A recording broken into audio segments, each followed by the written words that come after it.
الشيطان الرجيم.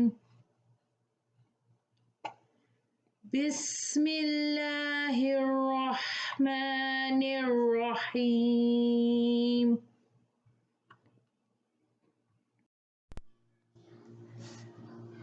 ألم تر أن الله يسبح له من في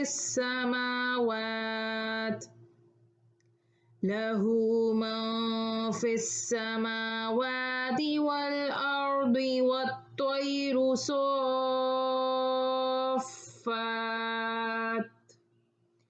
كل قد علم صلاته وتسبيحه والله عليم بما يفعلون. ولله ملك السماوات والأرض وإلى الله المصير. ألم تر أن الله يزجي سحابا ثم يؤلف بينه ثم يجعله ركاما فترى الودق يخرج من خلاله وينزل من السماء من جبال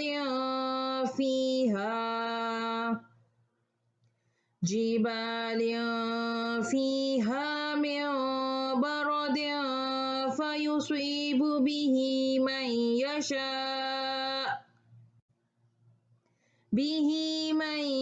يشاء ويصرفه عن من يشاء يكاد سنا برقه يذهب بالأبصار يقلب الله الليل والنهار إن في ذلك لعبرة لأولي الأبصار. والله خلق كل دابة من ماء فمنهم من يمشي على بطنه ومنهم من يمشي على رجلين ومنهم من يمشي على 4 يخلق الله ما يشاء إن الله على كل شيء قدير. لقد أنزلنا آيات مبينات والله يهدي من يشاء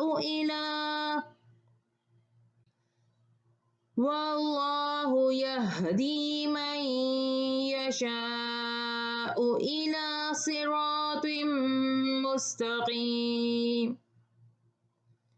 ويقولون آمنا بالله وبالرسول وأطعنا ثم يتولى فريق منهم من بعد ذلك وما أولئك بالمؤمنين. وإذا دعوا إلى الله ورسوله ليحكم بينهم إذا فريق منهم معرضون. وَإِن يَكُن لَّهُمُ الْحَقُّ يَأْتُوا إِلَيْهِ مُذْعِنِينَ أَفِي قُلُوبِهِم مَّرَضٌ أَمِ ارْتَابُوا أَمْ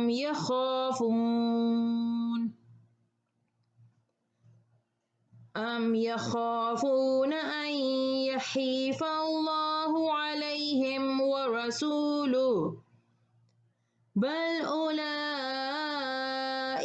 هُمُ الظَّالِمُونَ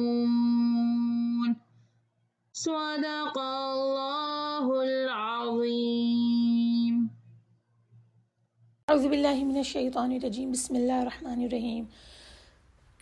الحمد للہ رب العالمین والصلاة والسلام علی نبی صادق الامین محمد وعلی آلہ وصحبہ اجمعین ومن تبعہم بإحسان الی یوم الدین. السلام علیکم ورحمۃ اللہ وبرکاتہ. آج اللہ تعالیٰ کے فضل سے سورہ نور اختتام پذیر ہوگی. سورہ نور کی 41 آیت سے لے کے اختتام سورت تک کا مطالعہ آج کریں گے. آئیے ابتدا کرتے ہیں. سب سے پہلا مجموعہ آیت 41 سے لے کے 46 تک چلے گا. ترجمہ آپ کے سامنے پیش کرتی ہوں. بسم اللہ الرحمن الرحیم. کیا آپ نے نہیں دیکھا کہ بے شک اللہ کی تسبیح کرتا ہے جو کوئی آسمانوں اور زمین میں ہے، اور فضا میں پر پھیلائے ہوئے پرندے بھی. ہر ایک نے اپنی نماز اور تسبیح جان لی ہے، اور جو کچھ وہ کرتے ہیں اللہ اسے خوب جانتا ہے. اور اللہ ہی کے لیے ہے آسمانوں اور زمین کی بادشاہی، اور اللہ ہی کی طرف سب کی واپسی ہے. کیا آپ نے نہیں دیکھا کہ بے شک اللہ ہی بادل چلاتا ہے، پھر وہ انہیں باہم ملاتا ہے، پھر انہیں تہ بتہ کر دیتا ہے. پھر آپ دیکھتے ہیں کہ ان بادلوں کے درمیان سے بارش کے قطرے ٹپکتے چلے آتے ہیں، اور وہ آسمان سے یعنی ان پہاڑوں سے جو آسمان میں ہیں اولے برساتا ہے، پھر انہیں جس پر چاہے گراتا ہے اور جس سے چاہے پھیر دیتا ہے. لگتا ہے کہ اس کی بجلی کی چمک آنکھوں کی روشنی کو اچک لے جائے گی. اللہ ہی رات اور دن کو الٹتا پلٹتا رہتا ہے. بلا شبہ ان نشانیوں میں اہل نظر کے لیے سامان عبرت ہے. اور اللہ نے زمین پر چلنے والا ہر جاندار پانی سے پیدا کیا. پھر ان میں سے کوئی اپنے پیٹ کے بل چلتا ہے، اور ان میں سے کوئی 2 پاؤں پر چلتا ہے، اور ان میں سے کوئی 4 پاؤں پر چلتا ہے. اللہ جو چاہتا ہے پیدا کرتا ہے. بلا شبہ اللہ شے پر خوب قادر ہے. بلا شبہ ہم نے کھول کر بیان کرنے والی آیات نازل کی، اور اللہ جسے چاہے صراط مستقیم کی طرف ہدایت دیتا ہے. دیکھتے ہیں ان آیات میں سب سے پہلے اللہ تعالیٰ کی تسبیح کی بات ہوئی ہے، جو ہم نے پہلے پیچھے بھی دیکھا ہے کہ اشیاء اللہ کی تسبیح کر رہی ہے. یہاں ایک پوائنٹ یہ لکھا ہوا ہے کہ اللہ نے ہر مخلوق کو یہ الہام کر دیا ہے، یعنی اللہ تعالیٰ نے اسے عطا کر دیا ہے کہ وہ اللہ کی تسبیح کرتے ہیں، اور سب کو پتہ ہے کہ کس طرح تسبیح کرنی ہے. یہ انسانوں اور جنوں کو ایک تنبیہ بھی ہے. یہ بات انسانوں اور جنوں کے لیے ایک تنبیہ ہے، وارننگ ہے. کیا تنبیہ ہے؟ کہ اللہ تعالیٰ نے ان تمام کو شعور اور ارادے کی آزادی نہیں دی ہے، لیکن تم کو شعور اور ارادے کی آزادی دی ہے. تو تمہیں تو دوسرے مخلوقات سے زیادہ اللہ کی تسبیح اور تحمید کرنی چاہیے، اس کی اطاعت کرنی چاہیے. لیکن معاملہ ایسا نہیں ہے. وہ مخلوقات جن کے پاس شعور اور ارادے کی آزادی نہیں ہے وہ تو اللہ تعالیٰ کی تسبیح میں مصروف ہیں، لیکن انسان اور جن جنہیں اللہ تعالیٰ نے بہرور کیا ہے اس عقل اور شعور سے، وہ لوگ کوتاہی کرتے ہیں. لہٰذا اس کی وجہ سے وہ اللہ تعالیٰ کی گرفت کے مستحق ہوں گے. ہر شے اللہ تعالیٰ کی تسبیح کریے. انسانوں کو بھی عبادت، تسبیح، تحمید یہ تمام کرنے کا اس میں حکم مل رہا ہے. اس کے بعد اللہ تعالیٰ نے اپنی قدرت کی نشانیاں بیان کی ہیں کہ بادلوں کو چلاتا ہے، ہلکے بھی ہوتے ہیں اور بھاری بھی ہوتے ہیں، پھر اس کے ٹکڑے آپس میں مل جاتے ہیں، وہ جمع ہو جاتے ہیں، تہ بتہ ہو جاتے ہیں، ایک پر ایک آ جاتے ہیں، اور ان کے درمیان میں سے پھر پانی گرنے لگتا ہے، یعنی کہ بارش شروع ہو جاتی ہے. اور اسی طرح اولے کے بارے میں یہ بتایا کہ وہ آسمان سے رحمت کے طور پر بھی آتے ہیں، اور اسی طرح سے عذاب کے طور پر بھی، کہ جن پر وہ اولے گریں گے بطور عذاب، اللہ تعالیٰ اس کی وجہ سے پھل، فصلیں، درخت ضائع بھی ہو جاتے ہیں، اور جن سے چاہتے ہیں اللہ تعالیٰ اس چیز کو ہٹا دیتے ہیں اور ان کے لیے وہ رحمت بن جاتا ہے. اور اسی طرح بجلی کی چمک، اسے اگر دیکھتے رہیں تو بجلی کی چمک ایسی ہوتی ہے کہ اس کی وجہ سے انسان کی بینائی بھی ختم ہو سکتی ہے. یہ ساری نشانیاں کس لیے بیان کی ہیں؟ کہ یہ عبرت ہے، بصارت والوں کے لیے، دیکھنے والوں کے لیے عبرت ہے، اور دیکھنے والوں کے لیے اس میں نصیحت ہے. اللہ تعالیٰ کی عظمت کی نشانی ہے یہ. اور اس کے بعد جانوروں کی پیدائش کی بات آ گئی. جانوروں میں بہت ساری جو کیٹیگریز ہیں وہ یہاں پہ بیان ہو گئی جو اللہ نے پیدا کی ہیں کہ وہ جو زمین کے اوپر رینگتے ہوئے چلتے ہیں. ان میں سارے ایمفیبینز آ گئے, سانپ کی ساری قسمیں آ گئیں, اسی میں مچھلی بھی آ گئی, اور اسی کے اندر وہ بھی آ گئے جو انسیکٹس ہوتے ہیں. وہ پورا کنگڈم اس کے اندر آ گیا. پھر اس کے بعد اللہ تعالیٰ نے دوسرا وہ بتایا جو 2 پاؤں پر ہوتے ہیں. 2 پاؤں پہ انسان ہیں, اور اسی طرح پرندے بھی, ہیومنز بھی آ گئی اور برڈز بھی. اور اس کے بعد 4 پاؤں پر چلنے والے وہ سارے کے سارے اینیملز جو 4 پاؤں پہ چلتے ہیں. اس کے بعد کی جو آیت آ رہی ہے کہ اس میں جو ٹکڑا آ رہا ہے آیت کا کہ اللہ تعالیٰ جو چاہتا ہے پیدا فرماتا ہے. اس میں لکھا یہ اشارہ اس بات کی طرف بھی ہے کہ بعض ایسے بھی ہیں جو 4 سے بھی زیادہ پاؤں رکھتے ہیں, جیسا چاہے اللہ تعالیٰ پیدا فرماتا ہے. بہت سے ایسے انسیکٹس بھی ہوتے ہیں جن کے 4 پاؤں سے زیادہ بلکہ بہت زیادہ پاؤں ہوتے ہیں. تو یہ بات کیا بتا رہی ہے کہ اللہ تعالیٰ بہترین خالق ہے, جیسا چاہے تخلیق فرمائے. اور آیت کے آخری ٹکڑے کا آخری حصہ یہ ہے کہ واللہ یہدی من یشاء الی صراط مستقیم. اسی طرح سے جس طرح سے تخلیق میں اللہ تعالیٰ اپنی مرضی اللہ کی ہے, اسی طرح ہدایت میں بھی اللہ تعالیٰ جسے چاہتا ہے صراط مستقیم کی طرف ہدایت دے دیتا ہے. آیات کا اگلا مجموعہ 47 سے 54 تک ہے. اور وہ منافق کہتے ہیں ہم اللہ اور اس کے رسول پر ایمان لائے اور ہم نے اطاعت کی. پھر اس کے بعد ان میں سے ایک فریق اطاعت سے پھر جاتا ہے اور وہ لوگ مومن ہی نہیں. اور جب وہ اللہ اور اس کے رسول کی طرف بلائے جاتے ہیں تاکہ وہ ان کے مابین فیصلہ کرے تو اچانک ہی ان میں سے ایک فریق منہ موڑ لیتا ہے, اور اگر ان کے لیے حق فائدہ ہو تو وہ اس کی طرف فرمانبردار ہو کر چلے آتے ہیں. کیا ان کے دلوں میں نفاق کا مرض ہے, یا وہ شک میں پڑے ہیں, یا خوف کھاتے ہیں کہ اللہ اور اس کا رسول ان پہ ظلم کریں گے؟ نہیں, بلکہ وہ لوگ خود ہی ظالم ہیں.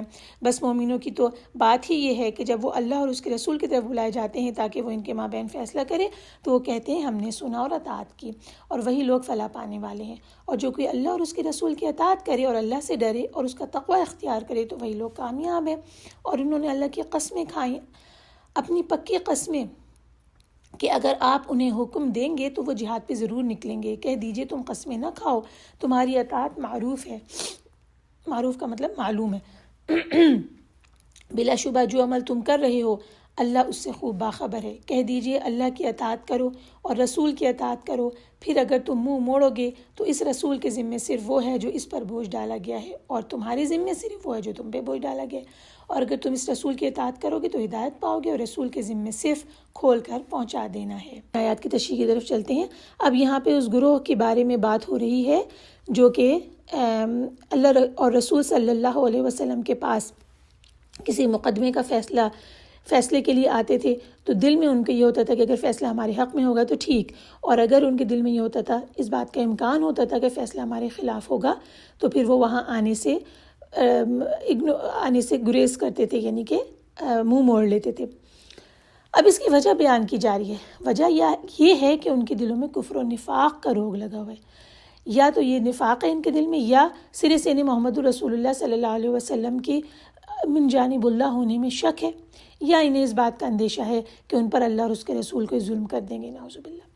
حالانکہ اللہ اور اس کے رسول کی طرف سے ظلم کا تو کوئی امکان ہی نہیں ہے, بلکہ حقیقت یہ ہے کہ وہ خود ہی ظالم ہے. دوسری طرف دیکھیے کہ مومنین کا کردار کیا ہے, کہ فلاح اور کامیابی کے مستحق صرف وہ لوگ ہیں جو کہ تمام معاملات میں اللہ اور رسول کے فیصلے کو خوش دلی سے قبول کرتے ہیں, انہی کی اطاعت کرتے ہیں اور اللہ سے ڈرتے ہیں اور تقوی رکھتے ہیں. یہ جو منافقین قسمیں کھایا کرتے تھے کہ ہم ضرور جہاد پہ نکلیں گے, ان سے کہہ دیے گئے قسمیں نہ کھاؤ, ہمیں یہ پتہ ہے کہ تم کتنی اطاعت کرو گے. اللہ تعالیٰ سے دعا کرتے ہیں کہ اللہ تعالیٰ دل کو ہر قسم کے نفاق سے پاک کر دے. اب آیات کے اگلے مجموعے کی طرف چلتے ہیں جو 55 سے شروع ہو رہا ہے. بسم اللہ الرحمن الرحیم. جو تم میں سے ایمان لائے اور انہوں نے نیک عمل کیے, اللہ نے ان لوگوں سے وعدہ کیا ہے کہ وہ انہیں زمین میں ضرور خلافت دے گا, جیسے اس نے ان سے پہلے لوگوں کو خلافت دی تھی, اور ان کے لیے ضرور ان کا وہ دین جما دے گا جو اس نے ان کے لیے چنا, اور یقیناً ان کی حالت خوف کو بدل کر وہ ضرور انہیں امن دے گا. وہ میری عبادت کریں گے, میرے ساتھ کسی شے کو شریک نہیں ٹھہرائیں گے, اور جو کوئی اس کے بعد کفر کرے تو وہی لوگ فاسق ہیں. اور تم صلاۃ قائم کرو اور زکوٰۃ دو اور رسول کی اطاعت کرو تاکہ تم پر رحم کیا جائے. اور کافروں کی بابت آپ یہ خیال نہ کریں کہ وہ زمین میں اللہ کو عاجز کر دینے والے ہیں اور ان کا ٹھکانہ آ گئے, اور بلا شبہ وہ واپسی کی بری جگہ ہے. آیت نمبر 57 تک کا ہم نے ابھی ترجمہ کیا. آئیے اس کی تشریح کی طرف نگاہ ڈالتے ہیں. یہ بڑی پیاری آیات ہیں اور ان میں رسول اللہ صلی اللہ علیہ وسلم سے وعدہ کیا جا رہا ہے. اور یہ یاد رکھیے گا کہ مکے میں نازل ہونے والی آیات ہیں. وعدہ کون سا کیا جا رہا ہے؟ آئیے ہم دیکھتے ہیں.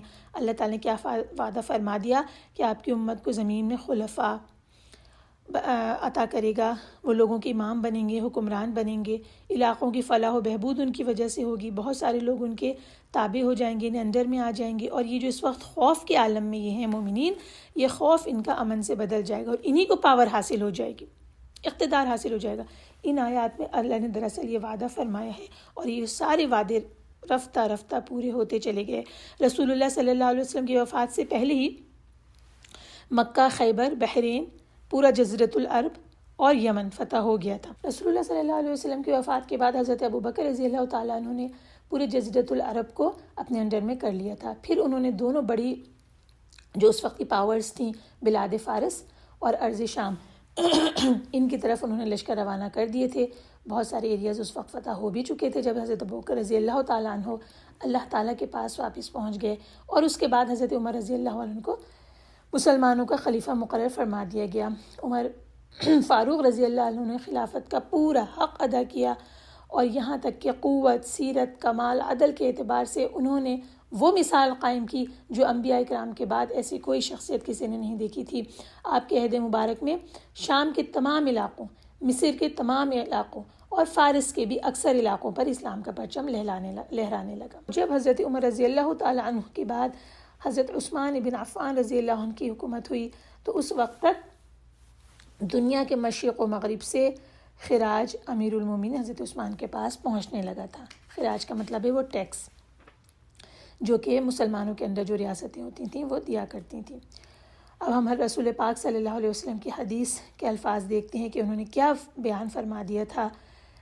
ترجمہ: بلا شبہ اللہ تعالیٰ نے میرے لیے زمین کو سمیٹ دیا اور میں نے زمین کے مشرقوں اور مغربوں کو دیکھا اور زمین کو جہاں تک سمیٹ کر مجھے دکھایا گیا وہاں تک یقیناً میری امت کی حکومت پہنچے گی. یہ حدیث صحیح مسلم میں لکھی گئی ہے اور یہ دیکھیے کہ رسول پاک صلی اللہ علیہ وسلم کی یہ بات حرف بحرف پوری ہوئی. آئیے آیات کے اگلے مجموعے کی طرف چلتے ہیں. اے ایمان والو، تمہارے غلاموں، لونڈیوں اور ان لڑکوں اور لڑکیوں کو جو تم میں سے بلوغت کو نہ پہنچے ہوں انہیں چاہیے کہ تم سے 3 بار اجازت مانگے پھر گھر میں داخل ہوں، صلاۃ فجر سے پہلے اور جب تم دوپہر کو کپڑے اتارتے ہو، اور صلاۃ العشاء کے بعد. یہ 3 وقت تمہارے لیے خلوت اور پردے کے ہیں. ان اوقات کے بعد بلا اجازت آنے سے نہ تم پر اور نہ ان پر کوئی گناہ ہے.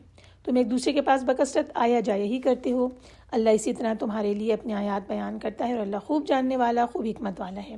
اور جب تم میں سے لڑکے اور لڑکیاں بلوغت کی حد کو پہنچ جائیں تو انہیں چاہیے کہ وہ بھی اسی طرح اجازت مانگے جس طرح ان سے پہلے ان کے بڑے اجازت مانگتے رہے ہیں.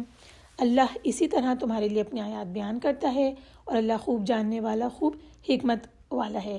اور گھروں میں بیٹھ رہنے والی عمر رسیدہ عورتیں جو نکاح کی امید نہیں رکھتی تو ان پر کوئی گناہ نہیں کہ وہ اپنے پردہ داری کے کپڑے اتار دیں جبکہ وہ اپنی زینت ظاہر کرنے والی نہ ہوں، اور ان کا اس سے بھی بچنا ان کے لیے بہت بہتر ہے اور اللہ سمیع العلیم ہے. اندھے پر کوئی حرج نہیں اور نہ لنگڑے پر ہی حرج ہے اور نہ مریض پر کوئی حرج ہے اور نہ خود تمہیں پر کوئی حرج ہے کہ تم اپنے گھروں سے کھاؤ یا اپنے باپ دادا کے گھروں سے یا اپنی ماؤں کے گھروں سے یا اپنے بھائیوں کے گھروں سے یا اپنی بہنوں کے گھروں سے یا اپنے چچاؤں کے گھروں سے یا اپنی پھوپھیوں کے گھروں سے یا اپنے ماموں کے گھروں سے یا اپنی خالاؤں کے گھروں سے یا ان گھروں سے جن کی چابیوں کے تم مالک ہو یا اپنے دوستوں کے گھروں سے. اس میں بھی کوئی حرج نہیں کہ تم مل کر کھاؤ یا الگ الگ. پھر جب تم گھروں میں داخل ہو تو اپنے لوگوں کو سلام کہو. یہ اللہ کی طرف سے بابرکت اور پاکیزہ تحفہ ہے. اسی طرح اللہ تمہارے لیے آیات بیان کرتا ہے تاکہ تم سمجھو. آیت نمبر 61 تک کا ترجمہ آپ کے سامنے پیش کیا. آئیے اس میں جو احکامات دیے گئے ان پہ نگاہ ڈالتے ہیں. یہاں سے احکام معاشرت جو کہ پہلے جن کا سلسلہ چل رہا تھا یہ دوبارہ سے شروع ہوا، یعنی معاشرت کے احکامات بیان کیے جا رہے ہیں. اس میں پہلا جو رول آ رہا ہے وہ یہ آ رہا ہے کہ خلوت کے وقت میں اجازت لے کر داخل ہونا. آئیے دیکھتے ہیں تمام چیزوں کی ڈیفینیشن. کہ سب سے پہلے یہ بتا دیا گیا کہ 3 اوقات عورات کے ہیں. عورات کے اوقات سے مراد کیا ہے کہ وہ وقت جو تمہارے پردے کے ہیں. ان اوقات میں اجازت کے ساتھ آنے کا حکم ہے. آئیے دیکھتے ہیں کہ کیا حکم ہے. ان آیت کریمہ میں اللہ نے اپنے مومن بندوں کو حکم دیا کہ ان کے خادم غلام یا خادمائیں اور لونڈیاں میل اور فیمیل، اور نابالغ بچے اوقات میں اجازت طلب کیا کریں آنے سے پہلے. اور یہ 3 اوقات کون سے ہیں؟ ایک صبح کی صلاۃ سے پہلے کہ اس وقت لوگ اپنے بستروں میں سوئے ہوئے ہوتے ہیں.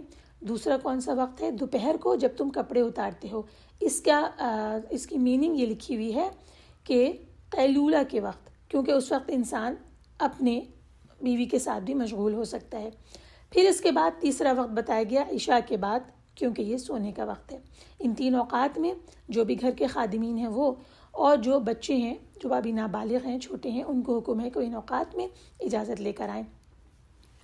اب یہ دیکھیے کہ نابالغ سے کیا مراد ہے. یہاں پہ ڈیفینیشن یہ لکھی ہوئی ہے کہ وہ بچے اور وہ بچیاں جو کہ بلوغ کی عمر کو نہ پہنچے ہوں وہ اجازت لے کر آئیں گے، اور بلوغ کی ان 3 وقتوں میں اجازت لے کر آئیں گے.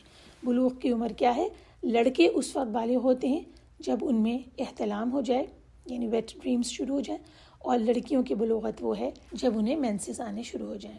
اچھا، ان 3 اوقات کے علاوہ وہ ایک دوسرے کے پاس فریلی آ جا سکتے ہیں بغیر اجازت کے.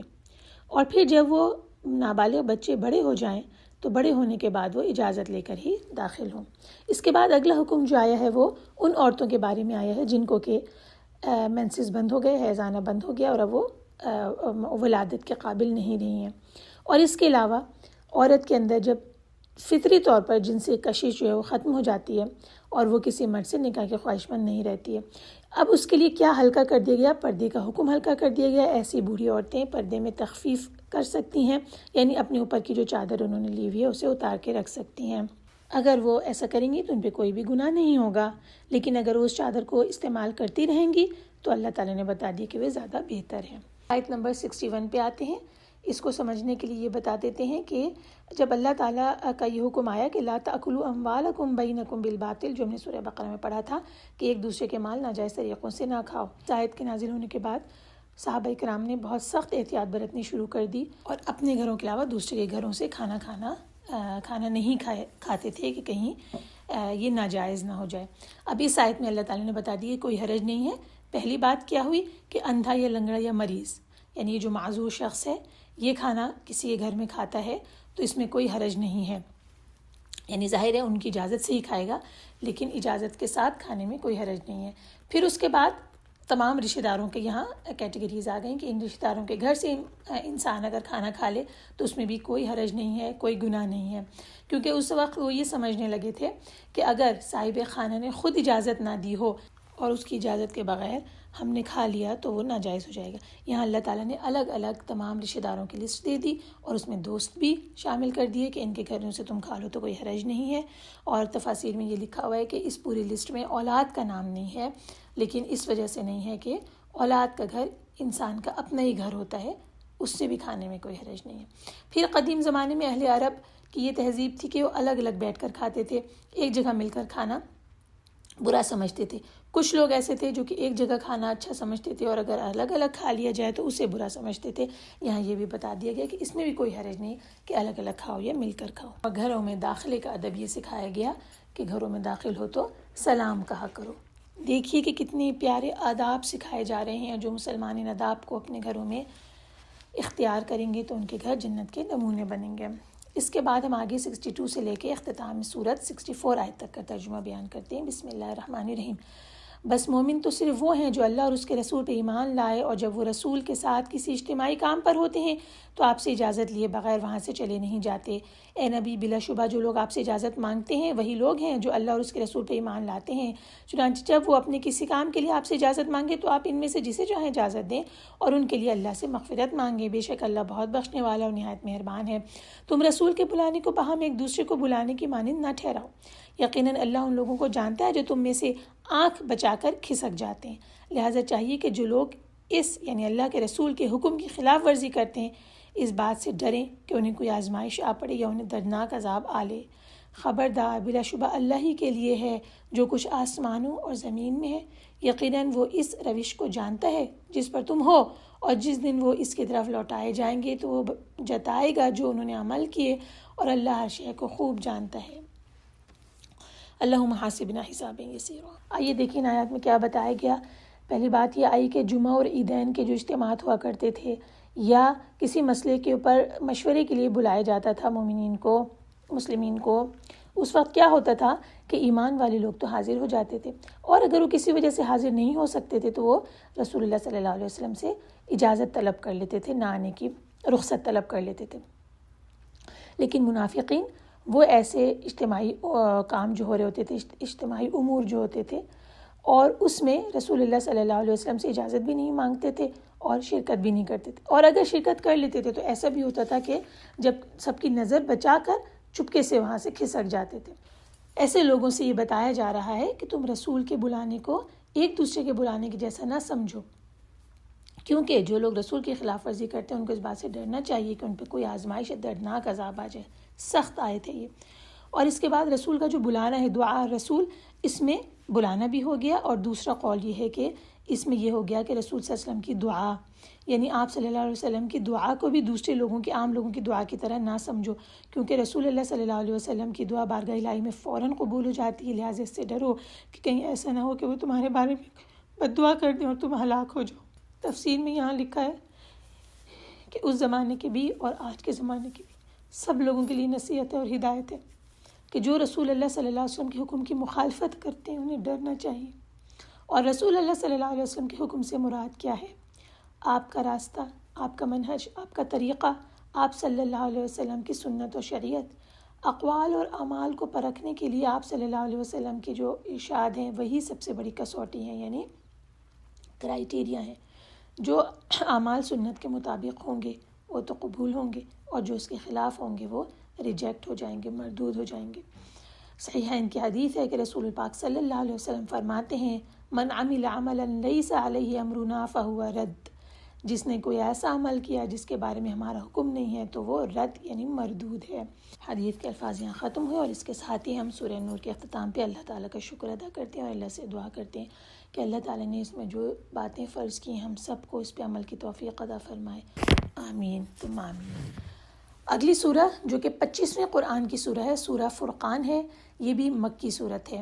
سورہ فرقان میں دیگر مکی صورتوں کی طرح ان شبہات کا، اعتراضات کا جواب دیا گیا ہے جو رسول اللہ صلی اللہ علیہ وسلم کی نبوت اور قرآن کے بارے میں کفار اعتراضات کر رہے تھے، اور پھر سورت کے اختتام پر مومنین کی پوری اخلاقی خوبیوں کا ایک نقشہ کھینچ کے رکھ دیا گیا ہے کہ رسول اللہ صلی اللہ علیہ وسلم کی دعوت پر ایمان لانے والے اس سیرت و کردار کے لوگ تیار ہو رہے ہیں۔ اگر یہ خوبیاں اور یہ سیرت و کردار تمہیں پسند آتا ہے تو تم بھی ان کے ساتھ شامل ہو جاؤ۔ اس بات کا جواب کچھ ہی عرصے میں مل گیا، اور عرب میں چھوٹی سی اقلیت کے علاوہ باقی ساری قوم نے اسی سیرت اور کردار کو پسند کیا اور اسلام کے دائرے میں داخل ہوئے، اور تھوڑے سے لوگ باقی رہ گئے جنہوں نے جاہلیت کے طریقے کو پسند کیا اور وہ اس پر قائم رہے۔ سورۃ الفرقان مکیہ۔ بسم اللہ الرحمن الرحیم۔ ترجمہ: وہ ذات بڑی بہی بابرکت ہے جس نے اپنے بندے پر فرقان نازل کیا تاکہ وہ جہان والوں کے لیے ڈرانے والا بنے۔ وہی ذات جس کے لیے آسمانوں اور زمین کی بادشاہی ہے، اور اس نے اپنے لیے کوئی اولاد نہیں بنائی اور نہ بادشاہی میں اس کا کوئی شریک ہے، اور اس نے ہر چیز کو پیدا کیا پھر اس کا ٹھیک ٹھیک اندازہ کیا، اور لوگوں نے اس کے سوا اور معبود بنا لیے ہیں جو کوئی چیز پیدا نہیں کرتے، اور وہ تو خود مخلوق ہیں، اور وہ خود اپنے کسی نفع اور نقصان کا کچھ اختیار نہیں رکھتے، اور نہ موت و حیات کا، اور نہ دوبارہ جی اٹھنے ہی کا اختیار رکھتے ہیں۔ اور کافر لوگوں نے کہا یہ قرآن تو نرا جھوٹ ہے جسے وہ یعنی نبی خود گھڑ لایا ہے، اور اس گھڑنے میں اور لوگوں نے اس کی مدد کی ہے، چنانچہ نبی انہوں نے ظلم اور جھوٹ کا ارتکاب کیا، اور انہوں نے کہا یہ اگلوں کے افسانے ہیں جو اس نے اپنے لیے لکھوائے ہیں، اور وہ صبح و شام اس پر پڑھے جاتے ہیں۔ کہہ دیجئے اسے اس نے نازل کیا ہے جو آسمان اور زمین کے بھید جانتا ہے، بلا شبہ وہ غفور اور رحیم ہے۔ انہوں نے کہا یہ کیسا رسول ہے، اور انہوں نے کہا یہ کیسا رسول ہے جو کھانا کھاتا ہے اور بازاروں میں چلتا ہے، اس پر فرشتہ کیوں نہ نازل ہوا جو اس کے ہمراہ لوگوں کو ڈرانے والا ہوتا، یا اس پر کوئی خزانہ اتارا جاتا، یا اس کا کوئی باغ ہوتا جس میں سے وہ پھل کھاتا۔ اور ظالموں نے مومنوں سے کہا تم تو بس ایک جادو مارے شخص کا ہی اتباع کرتے ہو، دیکھیے انہوں نے آپ کے لیے کیسی مثالیں بیان کی ہیں، وہ بہک کے ہیں لہٰذا وہ راہ نہیں پا سکتے۔ پہلی سے لے کے آیت نمبر 9 تک کا ترجمہ آپ کے سامنے رکھا، آئیے تشریح پر نگاہ ڈالتے ہیں۔ سب سے پہلی بات، وہ ذات بابرکت ہے، تبارک الذی نزل الفرقان۔ بابرکت کے بارے میں مفسرین لکھتے ہیں کہ اللہ تعالیٰ نے اپنی ذات پاک کی تعریف کرتے ہوئے یہ بیان کیا، اور یہ تبارک کا مطلب بہت ہی زیادہ برکت والا، اس مطلب میں یہ شامل ہو جائے گا کہ مستقل برکت دینے والا، ثابت اور دائمی برکت دینے والا، کا مطلب ہوتا ہے کنٹینیوسلی۔ تو تفہیم القرآن میں بڑی ڈیٹیل میں لکھا ہے کہ تبارک سے یہاں مراد اللہ تعالیٰ کے بارے میں اس کے بہت ساری صفات اس میں آ جاتی ہیں، جیسے بہت بڑا محسن، بہت زیادہ باخیر، نہایت بزرگ اور باعظمت، اس لیے کہ زمین و آسمان کی بادشاہی اسی کی ہے۔ پھر اس کے معنی میں یہ بھی آ جاتا ہے کہ بہت زیادہ مقدس، یعنی ہر قسم کی شرک سے اس کی ذات پاک ہے، نہ ہی اس کا کوئی ہم جنس ہے اور نہ ہی اس کی مثل کوئی ہے۔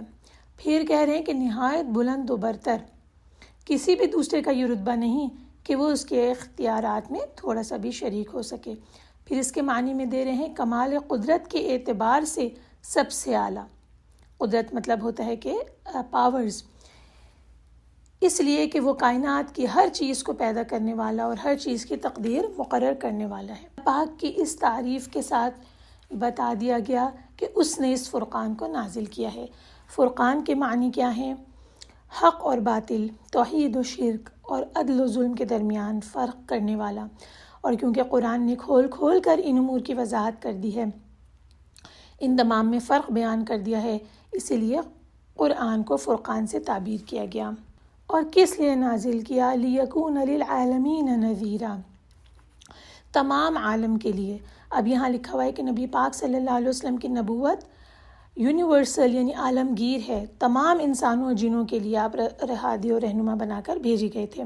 مسلم کی حدیث، اس کا ترجمہ بیان کرتی ہوں، مجھے احمر و اسود سب کی طرف نبی بنا کر بھیجا گیا ہے۔ دوسری حدیث کا ترجمہ، پہلے نبی کسی ایک قوم کی طرف مبعوث ہوتا تھا اور میں تمام لوگوں کی طرف نبی بنا کر بھیجا گیا ہوں۔ رسول اللہ صلی اللہ علیہ وسلم کی رسالت اور نبوت کے بعد اب اگلی جو آیت ہے نمبر 2، اس میں توحید کا بیان آ رہا ہے اور اللہ تعالیٰ کی 4 صفات بیان کی گئی ہیں۔ پہلی یہی کہ لہو ملک السماوات والارض، اسی کی سلطنت ہے آسمانوں اور زمینوں میں، یعنی وہی صرف تصرف کا اختیار رکھتا ہے۔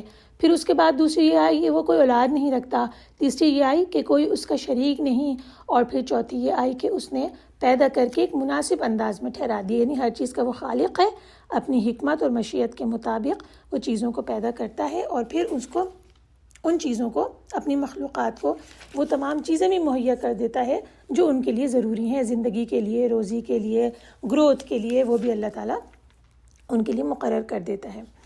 اس کے بعد کافروں کا یہ اعتراض جو وہ کہتے تھے کہ یہ قرآن کو خود گڑھ لایا ہے، ان کے اس جھوٹ کے جواب میں کہا گیا کہ قرآن کو تو دیکھو اس میں کیا ہے، کیا اس میں کوئی بات غلط یا واقعے کے خلاف ہے؟ نہیں، بلکہ ہر بات بالکل صحیح اور سچی ہے، اس لیے کہ اس کو اتارنے والی ذات وہ ہے جو زمین و آسمان کی ہر پوشیدہ بات کو جانتا ہے۔ آیت نمبر 6 میں کہا گیا کہ کہہ دیجئے کہ اسے تو اس اللہ نے اتارا ہے جو آسمان و زمین کی تمام پوشیدہ باتوں کو جانتا ہے، بے شک وہ بڑا ہی بخشنے والا مہربان ہے۔ پھر اس کے بعد قرآن کے بعد رسول اللہ صلی اللہ علیہ وسلم پہ طعن کیا کرتے تھے، تانا دیا کرتے تھے، اور وہ تانا کس چیز کا تھا؟ ان کے انسان ہونے کے اوپر، رسول اللہ صلی اللہ علیہ وسلم کے بشر ہونے کے اوپر۔ ان کا یہ خیال تھا کہ کیسے ہو سکتا ہے کہ ایک انسان جو کہ کھاتا ہے پیتا ہے، بازاروں میں چلتا ہے آتا جاتا ہے، ہمارے جیسا بشر ہے، وہ کیسے نبی ہو سکتا ہے، وہ کیسے رسول بن سکتا ہے؟ کہتے تھے کہ اگر ہے رسول تو اس کے ساتھ ایک فرشتہ آنا چاہیے جو اس کا مددگار ہو، یا کم سے کم اس کو رزق کی خواہش نہ ہوتی اس رسول کو، یا کم سے کم اس کی حیثیت ہم لوگوں سے زیادہ بہتر ہوتی۔ اور پھر اس کے بعد رسول اللہ صلی اللہ علیہ وسلم کے اوپر انگلیاں اٹھاتے اور انہیں ساحر اور مجنون، کذاب یعنی جھوٹا اور وغیرہ وغیرہ کہتے ہیں، نعوذ باللہ۔ ان سب باتوں کا جواب ایک تو اس آیت میں دیا گیا کہ خیال تو کیجئے کہ یہ لوگ آپ کی نسبت کیسی کیسی باتیں بناتے ہیں، پس جس سے خود ہی بہک رہے ہیں اور کسی طرح راہ پر نہیں آ سکتے۔ یعنی آپ کے لیے جو یہ باتیں بنا رہے ہیں اور بہتان تراشی کر رہے ہیں، اصل بات یہ ہے کہ ان کے پاس عقل و فہم نہیں ہے، جھوٹے ہیں یہ، اور یہ ایسی باتیں کر کے خود ہی راستے سے دور ہو رہے ہیں، انہیں راہ راست کس طرح نصیب ہو سکتی ہے؟ اور اس کے بعد اس بات کا جواب کہ یہ کیوں نہیں دیا، وہ کیوں نہیں دیا، اگلی آیات میں آ رہا ہے جس کا مجموعہ اب ہم پڑھنے جا رہے ہیں۔ آیت نمبر 10 سے آگے چلتے ہیں۔ بسم اللہ الرحمن الرحیم۔ وہ ذات بڑی ہی بابرکت ہے جو اگر چاہے تو آپ کے لیے اس سے بہتر چیزیں بنا دے، یعنی ایسے باغ جن کے نیچے نہریں جاری ہوں، اور آپ کے لیے محلات بنا دے۔ لیکن انہوں نے قیامت کو جھٹلایا، اور ہم نے اس شخص کے لیے جو قیامت کو جھٹلائے بھڑکتی آگ تیار کر رکھی ہے۔ جب وہ ان مجرموں کو دور دراز جگہ سے دیکھے گی تو اس کا بپھرنا اور دھاڑنا سنیں گے، اور جب وہ زنجیروں میں جکڑے اس کی کسی تنگ جگہ میں جھونکے جائیں گے تو وہ وہاں موت کو پکاریں گے۔ کہا جائے گا تم آج ایک موت کو مت پکارو بلکہ بہت سی موتوں کو پکارو۔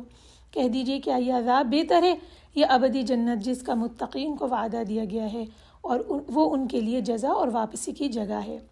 ان میں ان کے لیے ہوگا وہ جو چاہیں گے ہمیشہ وہاں رہنے والے۔ یہ آپ کے رب کے ذمہ وعدہ ہے جو ناقابل درخواست ہے۔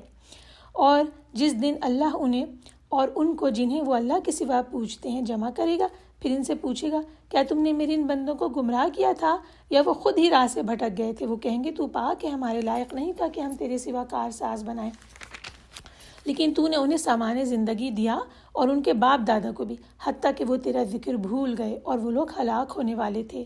اللہ فرمائے گا کافرو، یقیناً انہوں نے تو تمہیں تمہاری باتوں میں جھٹلا دیا، لہٰذا اب نہ تم اپنے آپ سے عذاب ٹال سکتے ہو اور نہ کسی سے مدد لے سکتے ہو، اور تم میں سے جو شخص ظلم یعنی شرک کرے گا تو اسے ہم بہت بڑا عذاب چکھائیں گے۔ اور اے نبی، ہم نے آپ سے پہلے جتنے بھی رسول بھیجے بلا شبہ وہ کھانا کھاتے تھے اور بازاروں میں چلتے تھے، اور ہم نے تمہیں ایک دوسرے کے لیے آزمائش بنایا، کیا تم صبر کرتے ہو؟ اور آپ کا رب سب کچھ خوب دیکھ رہا ہے۔ آیت نمبر 20 تک کا ترجمہ آپ کے سامنے رکھا۔ ان باتوں کا جو اعتراضات رسول اللہ صلی اللہ علیہ وسلم کے اوپر کیا کرتے تھے، پہلا جواب تو یہی دے دیا گیا کہ آپ سے جو یہ مطالبے کر رہے ہیں اللہ کے لیے ان مطالبوں کو پورا کر دینا کوئی مشکل نہیں ہے۔ وہ چاہے تو ان سے بہتر چیزیں آپ کو عطا کر دے، باغات، محلات، جو بھی چاہے دنیا میں آپ کو عطا کر دے، لیکن دراصل ان کا مطالبہ اس چیز کا نہیں ہے۔ ایسا نہیں ہے کہ ان چیزوں کے آنے کے بعد ایمان لے آئیں گے، بلکہ یہ تو جھٹلانے والے لوگ ہیں، اس لیے یہ ہدایت کے طلب میں نہیں ہے، یہ ایمان نہیں لائیں گے۔ اور پھر اس مجموعے کے آخری میں جو 20 نمبر کی آیت ہم نے پڑھی تھی، اس میں دوسرا جواب بھی آ گیا ہے کہ آپ اگر کھاتے پیتے ہیں، انسان ہیں، چلتے ہیں، تو آپ سے پہلے جتنے انبیاء آئے تھے وہ بھی اسی طرح کرتے تھے۔ کوئی نرالی بات ان کے سامنے پیش نہیں کی جا رہی ہے۔ اور اس درمیان میں پورا کا پورا ذکر جہنم کا آیا کہ دراصل جس انجام کی طرف یہ بکٹور دوڑے چلے جا رہے ہیں وہ جہنم کا انجام ہے۔ جہنم ان کافروں کو دور سے میدان حشر میں دیکھ کر غصے سے کھول اٹھے گی اور ان کو اپنے دامن غضب میں لینے کے لیے چلائے گی، بپھر جائے گی۔ قرآن میں ہی سورہ الملک میں یہ فرمایا گیا، جب جہنمی جہنم میں ڈالے جائیں گے تو اس کا دھاڑنا سنیں گے اور وہ جوش غضب سے اچھلتی ہوگی، ایسے لگے گا کہ وہ غصے سے پھٹ پڑے گی۔ آیت کا ترجمہ ختم ہوا، یعنی جہنم کا دیکھنا اور جہنم کا چلانا یہ سب ایک حقیقت ہے۔ اللہ تعالیٰ کے لیے اس میں کوئی مشکل بات نہیں۔ اللہ تعالیٰ جہنم کے اندر احساس اور ادراک اور بولنے کی قوت اور دھاڑنے کی قوت پیدا کر دے گا، جو چاہے وہ کر سکتا ہے۔ آخر ہمیں بھی تو یہ گویا کی قوت اللہ تعالیٰ ہی نہیں عطا کی، اپنے جس مخلوق کو چاہے عطا کرے گا۔ تو اس طرح جہنم دھاڑے گی اور غصے سے شور کرے گی۔ پھر اس کے بعد جہنمی جب جہنم کے عذاب سے تنگ آ کر آرزو کریں گے کہ ان کو موت آ جائے، تو ان سے کہا جائے گا اب ایک موت نہیں کئی موتوں کو پکارو۔ اس کا مطلب یہ ہے کہ اب تمہاری قسمت میں ہمیشہ کے لیے یہ عذاب لکھ دیے گئے ہیں، مختلف اقسام کے عذاب لکھ دیے گئے ہیں، اس لیے ایک عذاب کے بعد دوسرا عذاب ہے، تو ایک موت کو نہیں پکارو بلکہ ہر عذاب کے بعد ایک موت کو پکارو۔ لیکن تمہارا پکارنا بے سود ہے، تمہیں اب موت نہیں آنی ہے۔ نافرمانوں، کافروں، مجرموں کا جو انجام ہوگا، اللہ تعالیٰ سے پناہ مانگتے ہیں کہ یا رب ہمیں اس سے محفوظ رکھنا، آمین، اور ہماری اولادوں کو بھی اور ہمارے تمام چاہنے والوں کو۔ اس کے بعد آیت نمبر 21 سے آگے ترجمہ شروع کرتے ہیں۔ بسم اللہ الرحمن الرحیم۔ اور ان لوگوں نے کہا جو ہماری ملاقات کی امید نہیں رکھتے، ہم پر فرشتے کیوں نہیں نازل کیے گئے یا ہم اپنے رب کو دیکھتے؟ بلا شبہ انہوں نے اپنے نفسوں میں تکبر کیا اور بہت بڑی سرکشی کی۔ جس دن وہ فرشتوں کو دیکھیں گے اس دن مجرموں کے لیے کوئی بشارت نہیں ہوگی، اور وہ فرشتے کہیں گے تم پر جنت ممنوع ہے، حرام کی گئی ہے۔ انہوں نے جو جو اعمال کیے تھے ہم نے ان کی طرف بڑھ کر انہیں پراگندہ ذروں کی طرح کر دیا۔ جنتی لوگ اس دن بہترین ٹھکانے اور احسن آرام گاہ میں ہوں گے، اور جس دن آسمان بادلوں کے ساتھ پھٹ جائے گا اور فرشتے لگاتار اتارے جائیں گے۔ اس دن حقیقی بادشاہی رحمان ہی کی ہوگی، اور وہ دن کافروں پر بڑا سخت ہوگا، اور جس دن ہر ظالم اپنے ہاتھ دانتوں سے کاٹ کھائے گا اور کہے گا اے کاش میں رسول کے ساتھ راہ اختیار کرتا، ہائے میری کم بختی، کاش میں فلاں شخص کو دوست نہ بناتا۔ بلا شبہ اس نے میرے پاس ذکر یعنی قرآن آ جانے کے بعد مجھے اس سے بہکا دیا، اور شیطان انسانوں کو مصیبت میں بے یار و مددگار چھوڑ دینے والا ہے۔ اور رسول کہیں گے اے میرے رب، بے شک میری قوم نے اس قرآن کو مہجور کر دیا تھا، اور اسی طرح ہم نے ہر نبی کے دشمن مجرموں میں سے بنائے، اور آپ کا رب ہادی اور مددگار کافی ہے۔ آیت نمبر 31 تک کا ترجمہ آپ کے سامنے پیش کیا۔ اچھا، آیت نمبر 21 اور 22 میں دیکھیے کیا کہہ رہے ہیں مجرمین، کہ ہم اپنی آنکھوں سے فرشتوں کو دیکھتے، اپنی آنکھوں سے اپنے رب کو دیکھ لیتے۔ انہیں یہ بتایا جا رہا ہے آیت نمبر 22 میں کہ جس دن فرشتوں کو یہ واقعی دیکھ لیں گے اس دن انہیں کوئی خوشی نہیں ہوگی، اور لکھا ہے کہ اس سے مراد موت کا دن ہے یا اس سے مراد قیامت کا دن ہے، دونوں ہی ہو سکتے ہیں مراد، کیونکہ یہ فرشتوں کو دیکھنے کی جو آرزو کر رہے ہیں، اور موت کے وقت جب فرشتے ان کے پاس آئیں گے تو وہ مسرت کا وقت نہیں ہوگا، کیونکہ انہیں عذاب کی وعید سناتے ہوئے آئیں گے اور ڈانٹتے ڈپٹتے ہوئے ان کی روح کو ان کے جسموں سے نکالیں گے۔ اور قیامت کے دن بھی جب فرشتوں کو یہ دیکھیں گے تو فرشتے مومن اور کافروں دونوں کے سامنے آئیں گے۔ مومنوں کو اللہ تعالیٰ کی رحمت کی خوشخبری دیں گے، اور کافروں کو ہلاکت اور خسران کی خبر دیں گے۔ ایک اور بات کا فرشتے ان سے اعلان کریں گے کہ تم ان چیزوں سے محروم کیے جاتے ہو جو مومنین اور صالحین کو ملنے والی ہیں، یعنی جنت الفردوس اور ان کی نعمتیں، یہ تمام نعمتیں تمہارے لیے حرام ہو گئیں، حجرم محجورہ یعنی قطعاً حرام ہو گئی ہیں تمہارے اوپر، یہ خبر فرشتے انہیں دیں گے۔ اس کے بعد ان کے جتنے اعمال ہیں انہیں ہباء منثورا یہ بنا دیا جائے گا۔ ہباءً کے معنی ہیں باریک ذرے، وہ باریک ذرے جو کسی سوراخ سے گھر کے اندر داخل ہونے والی سورج کی روشنی میں ہمیں نظر آتے ہیں، لیکن اگر اسے ہاتھ سے پکڑنا چاہیں تو پکڑے نہیں جاتے۔ ایسے کافروں کے اعمال قیامت والے دن بن جائیں گے، ان ذروں کی طرح بے حیثیت ہو جائیں گے۔ کیونکہ ان کے وہ اعمال بے شک کہ وہ نیک اعمال تھے بظاہر، لیکن وہ ایمان اور اخلاص سے خالی تھے، اور اس کے علاوہ وہ شریعت کے مطابق نہیں تھے، کیونکہ ہمیں پتہ ہے کہ دو ہی شرائط ہیں اعمال کی قبولیت کی، وہ دونوں شرائط ان کے اعمال میں موجود نہیں ہوں گی۔ کسی مقام پر ان کے اعمال کو راکھ کہا گیا اور کہیں سراب کہا گیا، کہ جب وہاں تک پہنچے گا مجرم تو دیکھے گا کہ کچھ بھی موجود نہیں ہے۔ اللہ تعالیٰ نے اس کے پچھتاوے کی جو کیفیت ہے اس کو الفاظ کے ساتھ پیش کیا، اور ہلا دینے والی کیفیت ہے کہ کہے گا اس دن ظالم شخص اپنے ہاتھوں کو چبا چبا کر کہے گا کہ ہائے کاش میں نے رسول کی راہ اختیار کی ہوتی۔ اپنے ہاتھوں کو کاٹ کھائے گا اور یہ بات کہے گا کہ میں نے پیغمبر کا راستہ اختیار کیا ہوتا، اور دوسری بات کیا کہے گا کہ میں نے فلاں شخص کو دوست نہ بنایا ہوتا۔ اب ان دونوں کو ذرا ہم ڈیٹیل میں دیکھ لیتے ہیں کہ سخت قسم کا پچھتاوا کس شخص کو ہو رہا ہوگا جس نے کہ ایسے دوست بنائے جنہوں نے اسے ہدایت سے دور کر دیا اور گمراہی کے راستے پہ لے گئے۔ دوست بناتے ہوئے کیا بات سوچ لینی چاہیے کہ کہیں وہ دوست ایسا نہ ہو جیسا قرآن میں بتایا گیا، لقد اضلنی عن الذکر بعد اذ جاءنی، میں نے ایسے شخص کو دوست بنایا جس نے کہ مجھے گمراہ کر دیا اس ذکر سے جو میرے پاس آ چکا تھا، آنے کے بعد اس نے مجھے گمراہ کر دیا یا بہکا دیا۔ یعنی قرآن مجید، ایسا جو دوست جو کہ قرآن مجید سے دور کر دینے والا ہو، بہکا دینے والا ہو۔ اور آگے یہ آیا کہ شیطان انسان کو بے یار و مددگار چھوڑ دے گا، تو اس کا مطلب یہ ہوا کہ ایسا دوست جو کہ انسان کو راہ سے بے راہ کر دیتا ہے، وہ مصیبت کے وقت میں بھی، شیطان کے راستے پہ چلنے والے دوست مصیبت کے وقت میں انسان کو اسی طرح سے چھوڑ جائیں گے۔ اس لیے دوست بناتے ہوئے ہر درجے احتیاط کیجیے کہ یہ دوست کہیں اللہ کے راستے سے دور لے جانے والا تو نہیں، اور کہیں یہ دوست مجھے قرآن سے غافل کر دینے والا دوست تو نہیں ہے، کیونکہ اگلی آیت بڑی سخت آ رہی ہے کہ رسول اپنی قوم کے خلاف گواہی دے رہے ہیں، اور یہ بتا رہے ہیں وقال الرسول یا رب ان قوم اتخذوا هذا القرآن مہجورا، اور رسول کہیں گے کہ اے میرے رب، بے شک میری قوم نے اس قرآن کو مہجور کر دیا تھا، متروک کر دیا تھا، پس پشت ڈال دیا تھا۔ آئیے دیکھتے ہیں ان سب کے کیا مطلب ہیں۔ یعنی یہ گواہی اللہ کا رسول ان لوگوں کے خلاف دے رہا ہے جنہوں نے قرآن کو مہجور کر دیا۔ اللہ کے رسول کی گواہی قبول ہوگی، اور جن لوگوں نے قرآن کو مہجور کر دیا تھا ان لوگوں کے لیے سخت تباہی ہوگی۔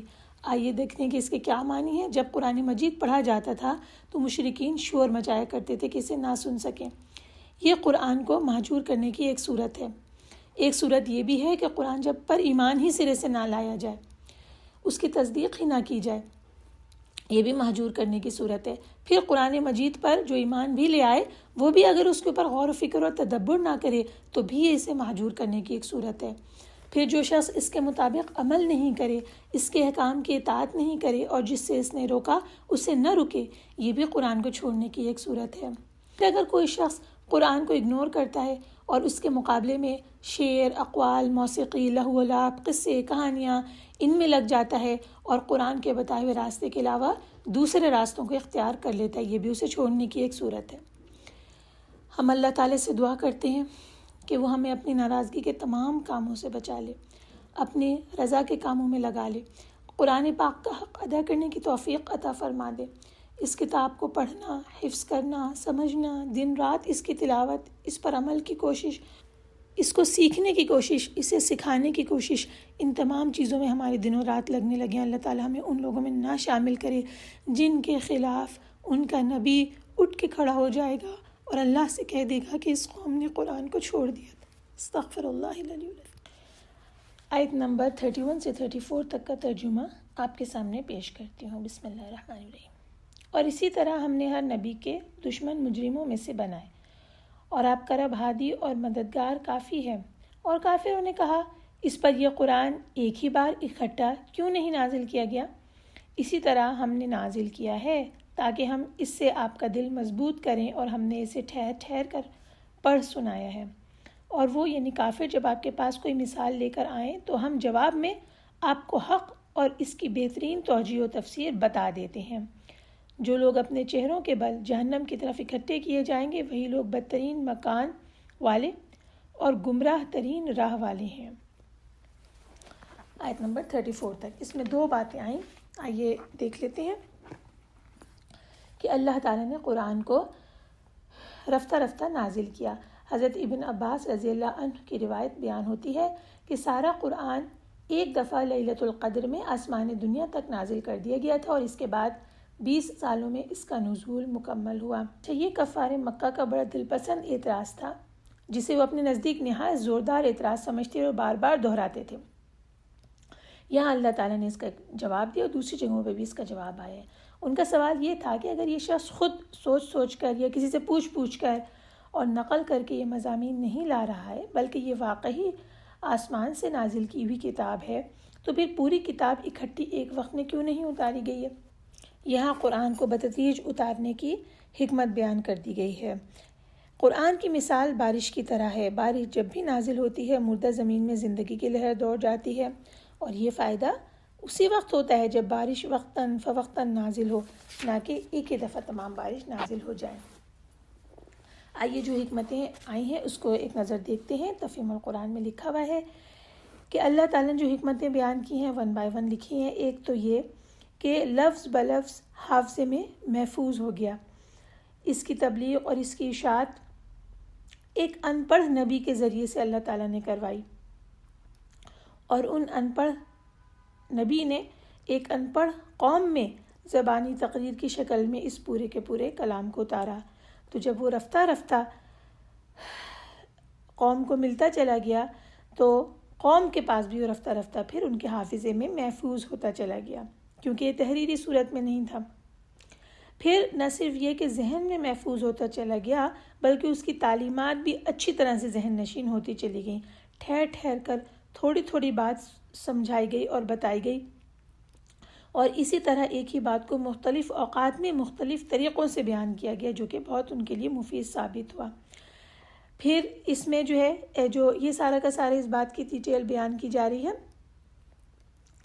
لِيُثَبِّتَ بِهِ فُؤَادَكَ وَرَتَّلْنَاهُ تَرْتِيلًا، اس کے معنی بیان کیے جا رہے ہیں، تفسیر بیان کی جا رہی ہے تاکہ ہم آپ کے ذہن نشین کرا دیں، اور ہم نے اس کو خاص ترتیب کے ساتھ ترتیلاً اتارا۔ تو اب اس میں دیکھتے ہیں کہ رسول اللہ صلی اللہ علیہ وسلم کے دل کو کس طرح جمایا جا رہا ہے۔ اس کے بتائے ہوئے طریقہ زندگی کے پر دل کو جمایا گیا۔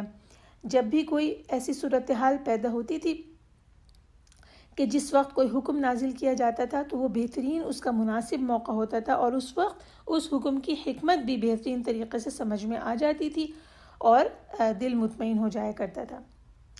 پھر اس کے بعد جب حق اور باطل کی یہ کشمکش چل رہی تھی اور ظالم اپنی پوری کی پوری قوت لگا کر حق کو دبانے کی کوشش کر رہا تھا، اس وقت رسول اللہ صلی اللہ علیہ وسلم اور ان کے جو فالوورز تھے ان کے لیے قرآن کی آیات ہمت بندھایا کرتی تھی ان کی۔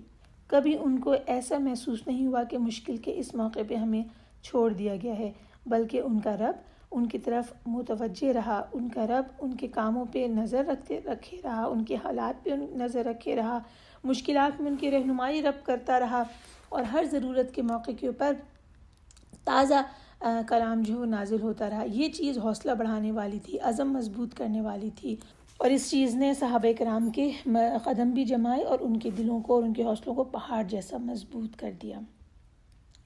اچھا، اس کے بعد ہم یہ دیکھتے ہیں کہ آگے کیا بات بیان ہوئی ہے کہ ایک اور اس میں حکمت آئی کہ جب کافر آپ کے پاس کوئی مثال لے کر آتے تھے تو جواب میں حق کی بہت اچھی توجہ اور تفسیر بیان ہو جاتی، یعنی کہ اللہ تعالیٰ اس قرآن کے اندر اسی وقت اس اعتراض کا جواب اتار دیا کرتے تھے۔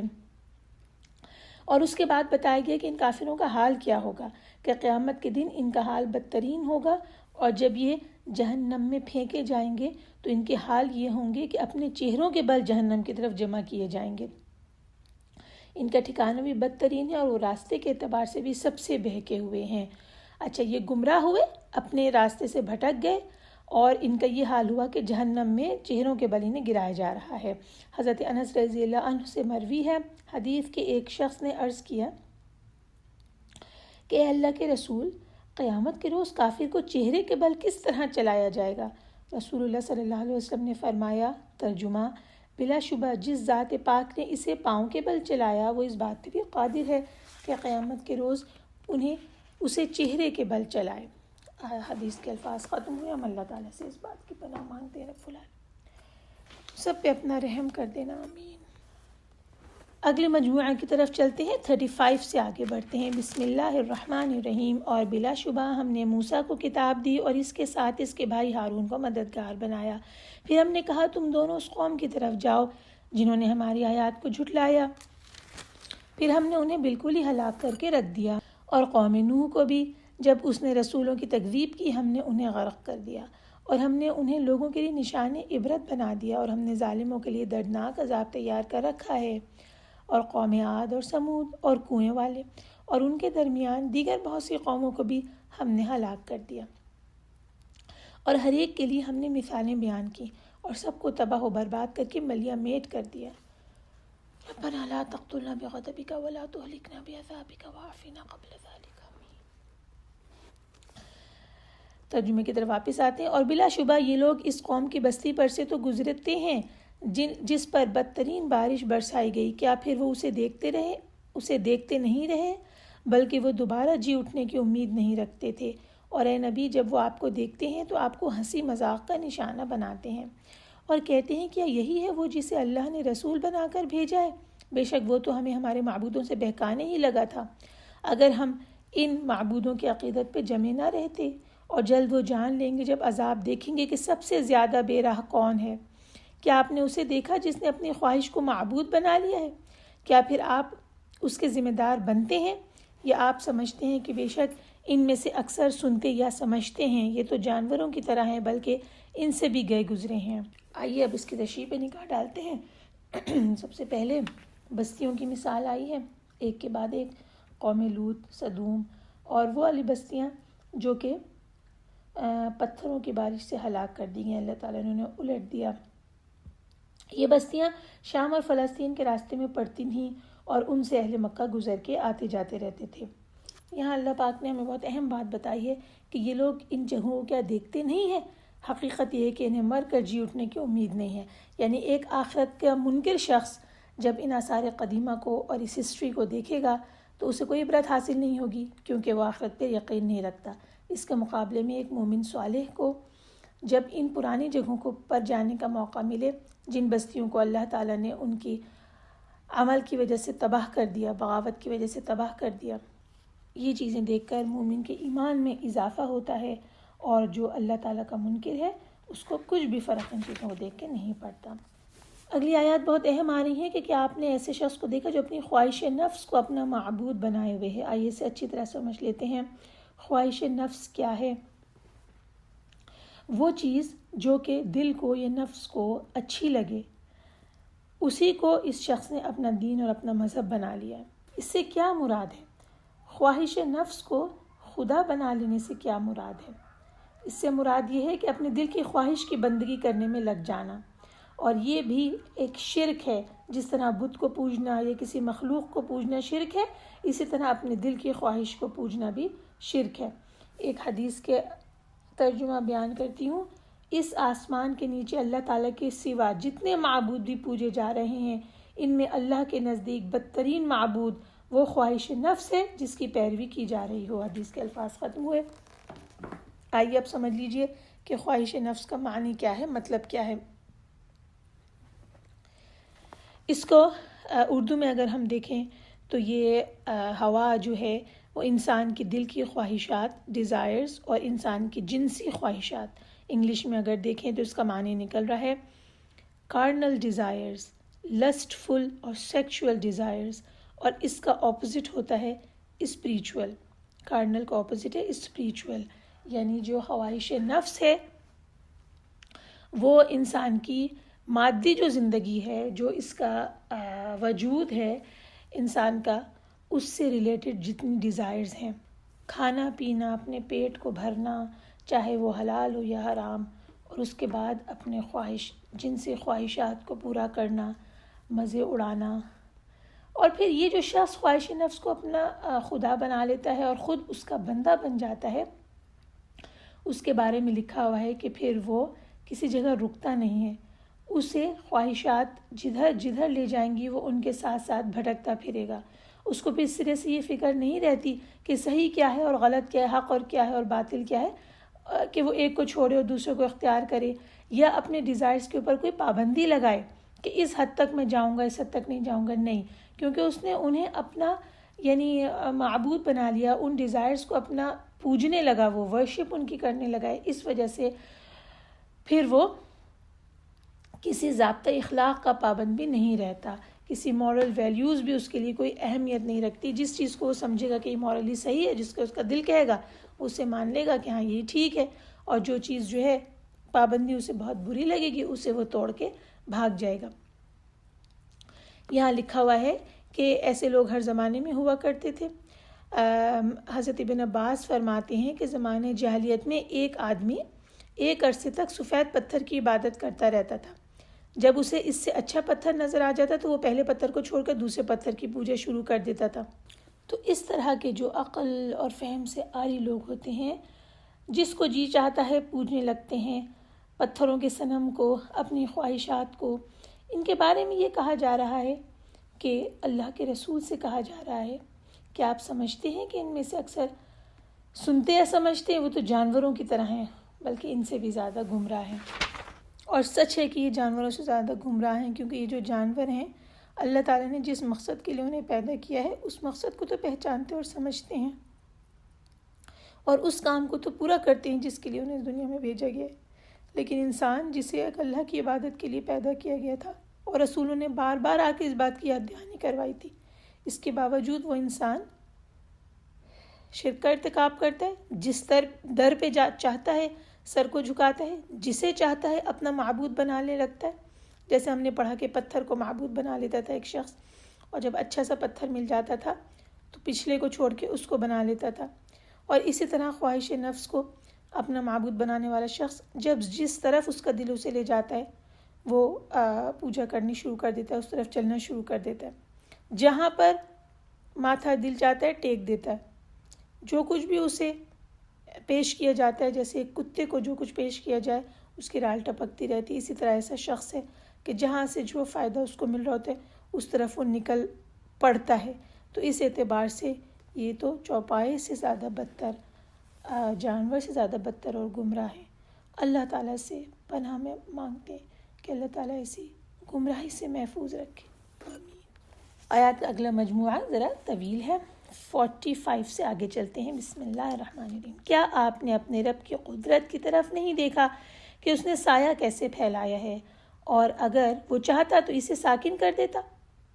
پھر ہم نے سورج کو اس سائے پر رہنما بنایا، پھر ہم نے اسے آہستہ آہستہ اپنی طرف سمیٹ لیا، اور وہی اللہ ہے جس نے تمہارے لیے رات کو لباس اور نیند کو ذریعہ آرام بنایا، اور اس نے دن کو اٹھ کھڑے ہونے کا وقت بنایا، اور وہی اللہ ہے جس نے اپنی رحمت سے پہلے بشارت دینے والی ہوائیں چلائیں، اور ہم نے آسمان سے پاکیزہ پانی اتارا تاکہ ہم اس سے مردہ شہر کو زندہ کریں، اور ہم اپنی مخلوق میں سے بہت سے مویشیوں اور انسانوں کو بھی وہ پانی پلائیں، اور بلا شبہ ہم نے اس یعنی قرآن کو ان کے درمیان پھیر پھیر کر بیان کیا تاکہ وہ نصیحت پکڑیں، پھر بھی اکثر لوگ ناشکری کیے بغیر نہیں رہتے۔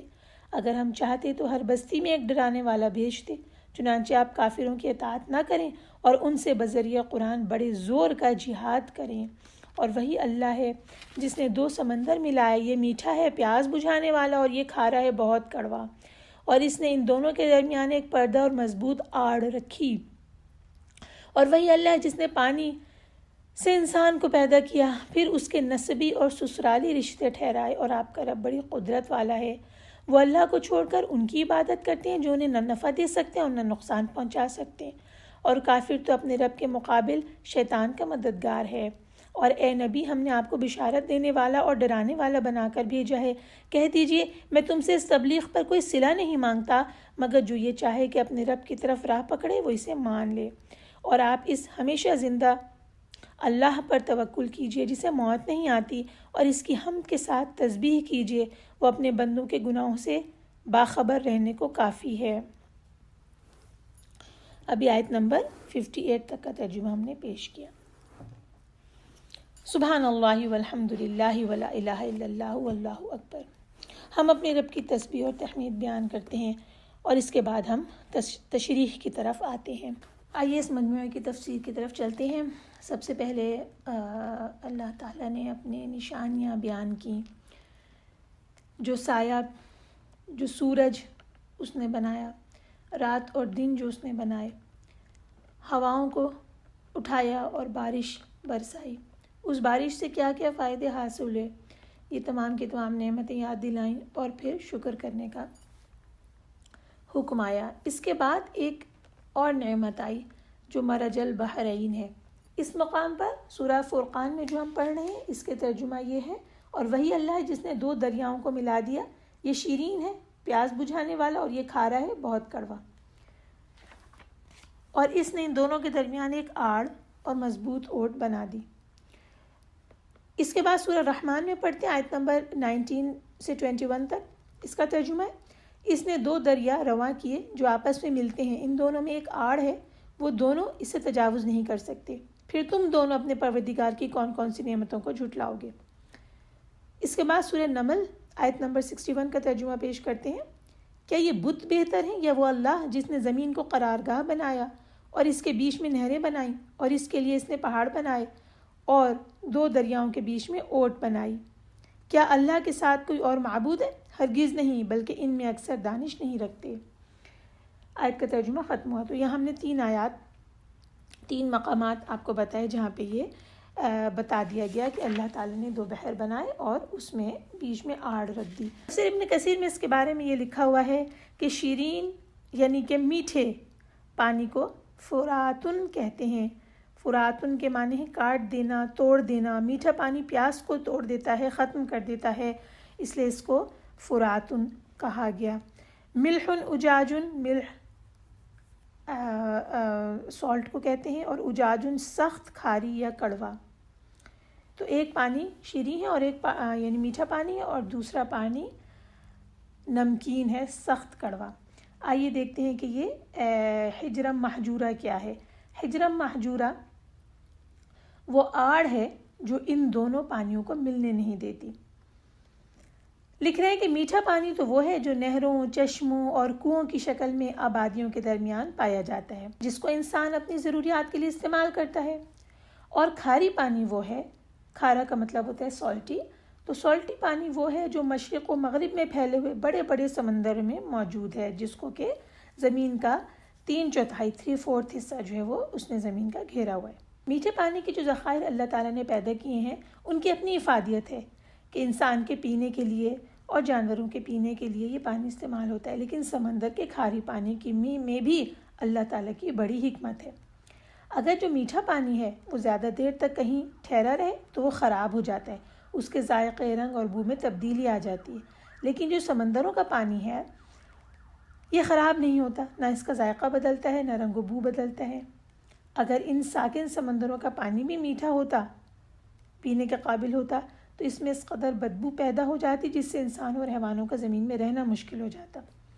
اللہ تعالیٰ نے اپنی حکمت سے اس میں نمکیات کی یعنی منرلز کی اتنی مقدار رکھ دی ہے کہ وہ اس کے پانی میں ذرا برابر بھی بو پیدا نہیں ہونے دیتی۔ اچھا، اب یہ بالکل دو کریکٹرسٹکس کے جو پانی ہیں، جو واٹرز ہیں، جب یہ ایک دوسرے سے ملتے ہیں تو یہ کیفیت پیدا ہوتی ہے، جیسے کہ کوئی بڑا دریا سمندر میں آ کر گرتا ہے تو یہ کیفیت پیدا ہوتی ہے جو اللہ تعالیٰ نے یہاں پہ بتا دی کہ ان کے درمیان میں ایک آڑ ہے۔ وَجَعَلَ بَيْنَهُمَا بَرْزَخًا وَحِجْرًا مَحْجُورًا، ان کے درمیان میں ایک رکاوٹ ہے جو انہیں گڈمٹ ہونے سے روکے ہوئے ہے، ایک آڑ ہے ان کے درمیان میں۔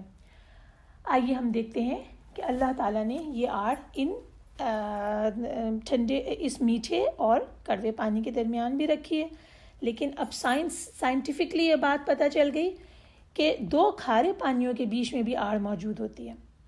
اگر آپ گوگل کریں why the Atlantic and Pacific oceans don't mix, آپ اس میں پوری ڈاکیومنٹری ہے جو آپ دیکھیے کہ دو پانی جن کے جو دونوں سمندر ہیں، دونوں نمکین پانی ہیں، لیکن دونوں کی ڈینسٹیز فرق ہیں، سالٹ کے لیولز فرق ہیں، کریکٹرسٹکس آپس میں فرق ہیں، اور اس کی وجہ سے وہ ایک دوسرے سے ملتے نہیں اور بالکل ساتھ ساتھ بہہ رہے ہیں۔ تو یہ قرآن کا مقام معجزے کا ہے، اعجاز ہے کہ ایسے مقامات انسان نے اپنی نظروں سے دیکھے جن میں جو اللہ تعالیٰ نے بیان کیا ہے کہ دو بحر مل رہے ہیں، مرج البحرین، اور ان میں دونوں ایک دوسرے کے ساتھ مکس بھی نہیں ہو رہے۔ یہ سب اللہ تعالیٰ کی نشانیاں۔ آگے ایک اور نشانی آئی کہ وہی اللہ ہے جس نے پانی سے ایک بشر کو پیدا کیا اور اس کے بعد نسباً و صہرا، نسب اور سسرال کے دو رشتے چلائے۔ آئیے اس کو دیکھتے ہیں کہ نسب اور سسرال کیا ہے۔ نسب سے مراد وہ رشتہ داریاں ہیں جو ماں باپ کی طرف سے ہوں، اور سحر سے مراد وہ قرابت داری ہے، رشتہ داری ہے جو شادی کے بعد بیوی کے ساتھ کے رشتہ داروں سے قائم ہوتی ہے، یا بیوی کی اپنے شوہر کے رشتہ داروں سے قائم ہوتی ہے۔ اس کو ہماری زبان میں سسرالی رشتے کہا جاتا ہے، اور ان دونوں رشتہ داریوں کی تفصیل سورہ نساء میں موجود ہے۔ تو یہ بھی اللہ تعالیٰ کی قدرت کی نشانی ہے کہ اللہ تعالیٰ نے حقیر پانی سے یعنی نطفے سے انسان کو پیدا کیا، پھر اس کے اعضاء کو درست کیا، پھر اس کو قد و قامت والا بنایا، اسے مرد اور عورت کی صورت میں اللہ تعالیٰ نے جس طرح چاہا پیدا فرمایا، پھر اس کے بعد اس کی شادی ہوئی اور اس کے سسرالی رشتے بھی وجود میں آ گئے۔ یہ تمام لوگ جو یہ رشتہ داریاں اور اس کے سلسلے آگے بڑھے، دراصل ابتداً ایک حقیر پانی کی بوند سے پیدا کیے گئے ہیں۔ یہ سب پیچھے سے جو ہم دیکھتے چلے آ رہے ہیں اللہ تعالیٰ کی قدرتیں ہیں، اور ان قدرتوں کو، اللہ تعالیٰ کی اس قدرت کو سمجھنے والا شخص ضرور اللہ کو چھوڑ کر کسی اور کو معبود نہیں بنائے گا۔ آیت نمبر 55 میں یہ آ گیا کہ وہ اللہ کو چھوڑ کر ان کی عبادت کرتے ہیں جو انہیں نہ نفع دے سکتے ہیں اور نہ نقصان پہنچا سکتے ہیں۔ تو اللہ تعالیٰ کی ہی صرف عبادت کرنی ہے، یہ ہمیں اس سے سبق ملا، اور اس کے بعد رسول اللہ صلی اللہ علیہ وسلم کے بارے میں بتا دیا گیا کہ ہم نے آپ کو بشارت دینے والا اور ڈرانے والا بنا کر بھیجا ہے۔ اب ہم اس کے بارے میں دیکھتے ہیں کہ رسول پاک صلی اللہ علیہ وسلم بشیر ہیں اور نذیر ہیں، صلوات اللہ وسلام علیہ۔ اللہ تعالیٰ خود یہ فرما رہے ہیں کہ آپ بشیر اور نذیر ہیں، یعنی مومنوں کے لیے خوشخبری سنانے والے ہیں اور کافروں کے لیے ڈرانے والے ہیں، اطاعت کرنے والے کو جنت کے خوشخبری سنانے والے ہیں، اور اللہ کے حکم کی مخالفت کرنے والوں کو اللہ کے عذاب سے ڈرانے والے ہیں۔ اور اس کے بعد رسول اللہ صلی اللہ علیہ وسلم کو یہ حکم دیا جا رہا ہے وَتَوَكَّلْ عَلَى الْحَيِّ الَّذِي لَا يَمُوتُ، آپ اس اللہ پر بھروسہ کریں جو زندہ ہے، جو کبھی نہیں مرے گا، یعنی اپنے تمام امور و معاملات میں اللہ تعالیٰ کی ذات پہ آپ توکل کر لیں، بھروسہ کر لیں، اور وہ ہمیشہ قائم رہے گا رب تعالیٰ۔ اور اس کے بعد حکم دیا جا رہا ہے کہ وَسَبِّحْ بِحَمْدِهِ، اور آپ حمد کے ساتھ ساتھ تسبیح کیجئے۔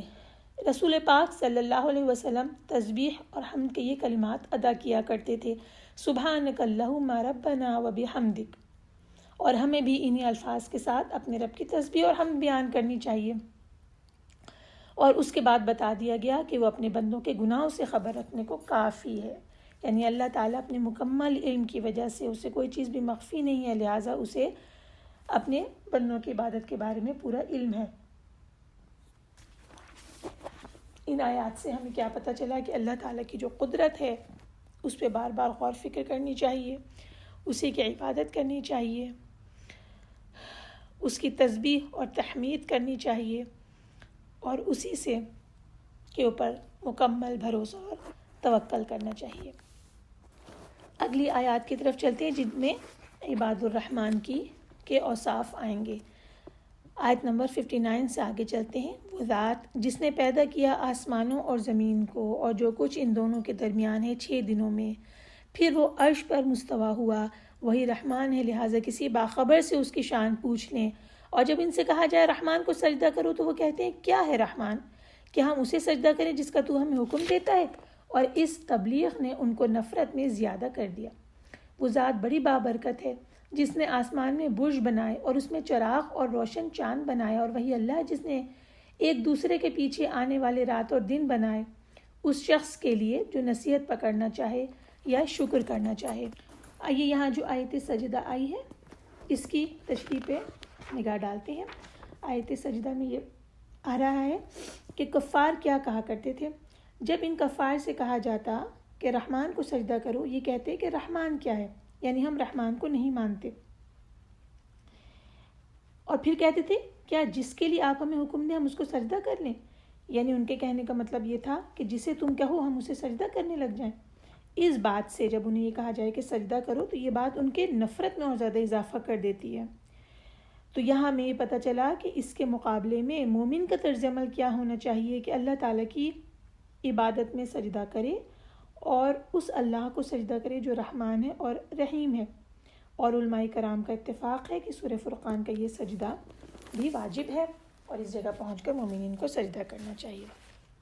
آیات کا اگلا مجموعہ 63 سے اختتامی صورت تک چلے گئے، یعنی 77 تک، اور اس میں عباد الرحمن کی خصوصیات آئیں گی۔ آئیے ان کا ترجمہ پڑھتے ہیں۔ بسم اللہ الرحمن الرحیم۔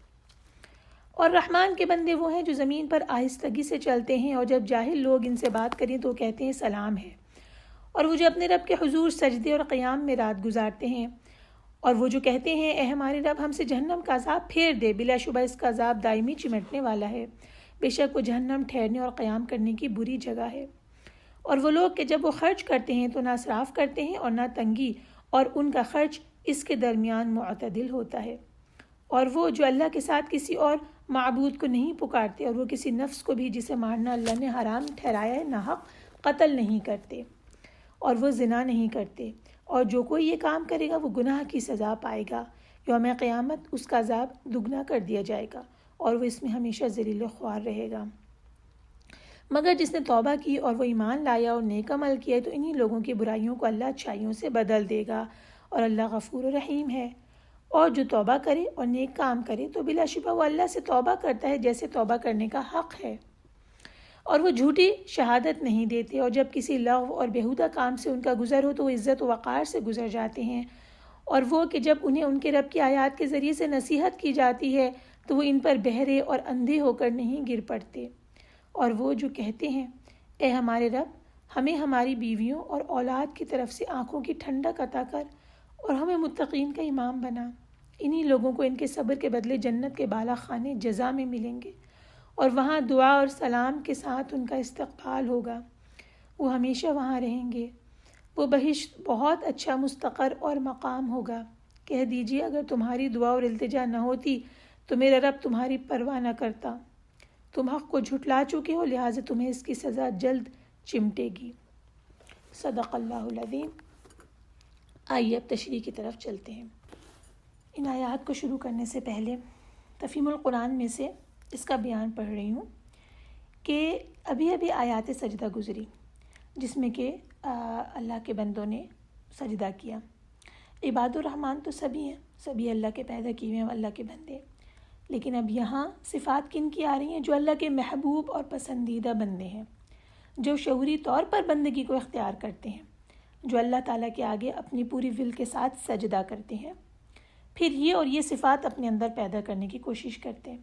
یعنی اس سجدے کی دعوت تو تمام کافروں کو دی جا رہی ہے نا، لیکن ان میں سے جو لوگ اس دعوت کو قبول کر لیتے ہیں اور سجدہ کرتے ہیں اور اپنے رب کے آگے اپنی بندگی کا اقرار کر لیتے ہیں اور اس دعوت کو قبول کر لیتے ہیں، تو پھر ان کی زندگیوں کے اندر کیا تبدیلی آ جاتی ہے اور ان کی سیرت کیسی بن جاتی ہے، اس کا پورا بیان آگے کی آیات میں آ رہا ہے۔ اور کفار مکہ کو اپنے آس پاس نظر آ رہا تھا کہ جو رسول پاک صلی اللہ علیہ وسلم کی پیروی قبول کرنے والے لوگ ہیں وہ ان صفات کے حامل ہوتے چلے جاتے ہیں۔ سب سے پہلی جو صفت اللہ تعالیٰ نے ان کی بیان کی وہ ان کی چال کے بارے میں بیان کی۔ سوچیں کہ اللہ تعالیٰ نے سب سے پہلے عباد الرحمن کی جو بات بیان کی وہ ان کی چال کیسی ہوتی ہے، وہ چلتے کس طرح ہیں۔ الذین یمشون علی الارض ہونا، جو زمین پر آہستگی سے چلتے ہیں، یعنی سکون اور وقار کے ساتھ چلتے ہیں۔ ان کی چال میں غرور، تکبر، پراؤڈنس نہیں ہوتی۔ سورہ لقمان میں یہ آیا ہے، اور تو زمین میں اکڑ کے نہ چل۔ اللہ تعالیٰ کے بندے زمین میں اکڑ کے نہیں چلتے، اتراتے ہوئے نہیں چلتے، لیکن اس کے یہ معنی بھی نہیں ہے کہ وہ مریضوں کی طرح چلتے ہوں۔ ایک بار حضرت عمر رضی اللہ تعالیٰ عنہ کے زمانے میں ایک جوان سا شخص بالکل مریل سی چال چلتا ہوا آ رہا تھا۔ انہوں نے اسے ڈرا کر دھمکا کر کہا کہ تم کیا بیمار ہو؟ اس نے کہا نہیں، تو کہا کہ قوت کے ساتھ چلو۔ اب دیکھتے ہیں کہ ہمارے پیارے نبی صلی اللہ علیہ وسلم کس طرح چلا کرتے تھے۔ روایات سے پتہ چلتا ہے کہ رسول اللہ صلی اللہ علیہ وسلم قدم جما کے چلتے تھے، اور جب چلتے تھے تو ایسا لگتا تھا کہ گویا اونچی جگہ سے نیچے کی طرف آ رہی ہوں یا زمین آپ کے لیے لپیٹی جا رہی ہو۔ مختصراً یہ کہ جو بندہ مومن ہے، کیونکہ وہ اللہ کا بندہ ہے اور شیطان کا پیروکار نہیں ہے، لہٰذا جو اس کی ذہنیت ہے اور جو اس کی سیرت ہے وہ اس کی چال میں بھی ظاہر ہو جاتی ہے۔ یعنی انسان دیکھ کر ہی اس بات کو پہچان لے گا کہ شریف اور حلیم اور ہمدرد انسان ہے، ہمبل انسان ہے، اور اس انسان سے شر کی توقع نہیں رکھی جا سکتی۔ اس کے بعد دوسری کوالٹی آتی ہے کہ اور جاہل ان کے منہ کو آئیں تو وہ کہہ دیتے ہیں تم کو سلام ہے۔ اب دیکھ لیتے ہیں یہاں کے جاہل سے کیا مطلب ہے۔ جاہل سے یہ مراد نہیں ہے کہ وہ شخص جو لکھنا پڑھنا نہ جانتا ہو، بلکہ جاہل وہ شخص ہے جو اپنے طرز عمل میں جہالت پر اتر آئے، بدتمیزی شروع کر دے، گالی دینا شروع کر دے، خام خواہ کی الزام لگانے شروع کر دے، بیکار کی بحثوں میں الجھانا شروع کر دے۔ یہ سب جاہل لوگ کیا کرتے ہیں۔ ایسی صورت میں مومن کا کام کیا ہوتا ہے؟ مومن کا کام یہ ہوتا ہے کہ وہ گالی کا جواب گالی سے نہیں دیتا، الزام لگانے کے جواب میں دوسرے کے اوپر جھوٹا الزام نہیں لگاتا، بےہودگی کا جواب بےہودگی سے نہیں دیتا، بحث کے جواب میں بحث در بحث کے اندر نہیں پڑتا، بلکہ وہ جاہلوں کو سلام کر کے ان سے الگ ہو جاتا ہے۔ سورہ القصص میں بیان فرمایا آیت نمبر 55 میں ترجمہ، اور جب وہ کوئی بیہودہ بات سنتے ہیں تو اسے نظر انداز کر دیتے ہیں، کہتے ہیں ہمارے اعمال ہمارے لیے اور تمہارے اعمال تمہارے لیے، سلام ہے تم کو، ہم جاہلوں کے منہ نہیں لگتے۔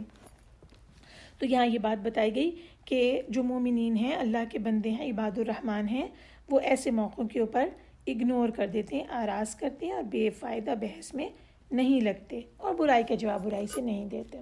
اس کے بعد جو تیسری کوالٹی آئی ہے وہ ان کے رات کا بیان آیا کہ رات کے وقت کو کس طرح گزارتے ہیں، کن کاموں میں ان کی رات گزرتی ہے۔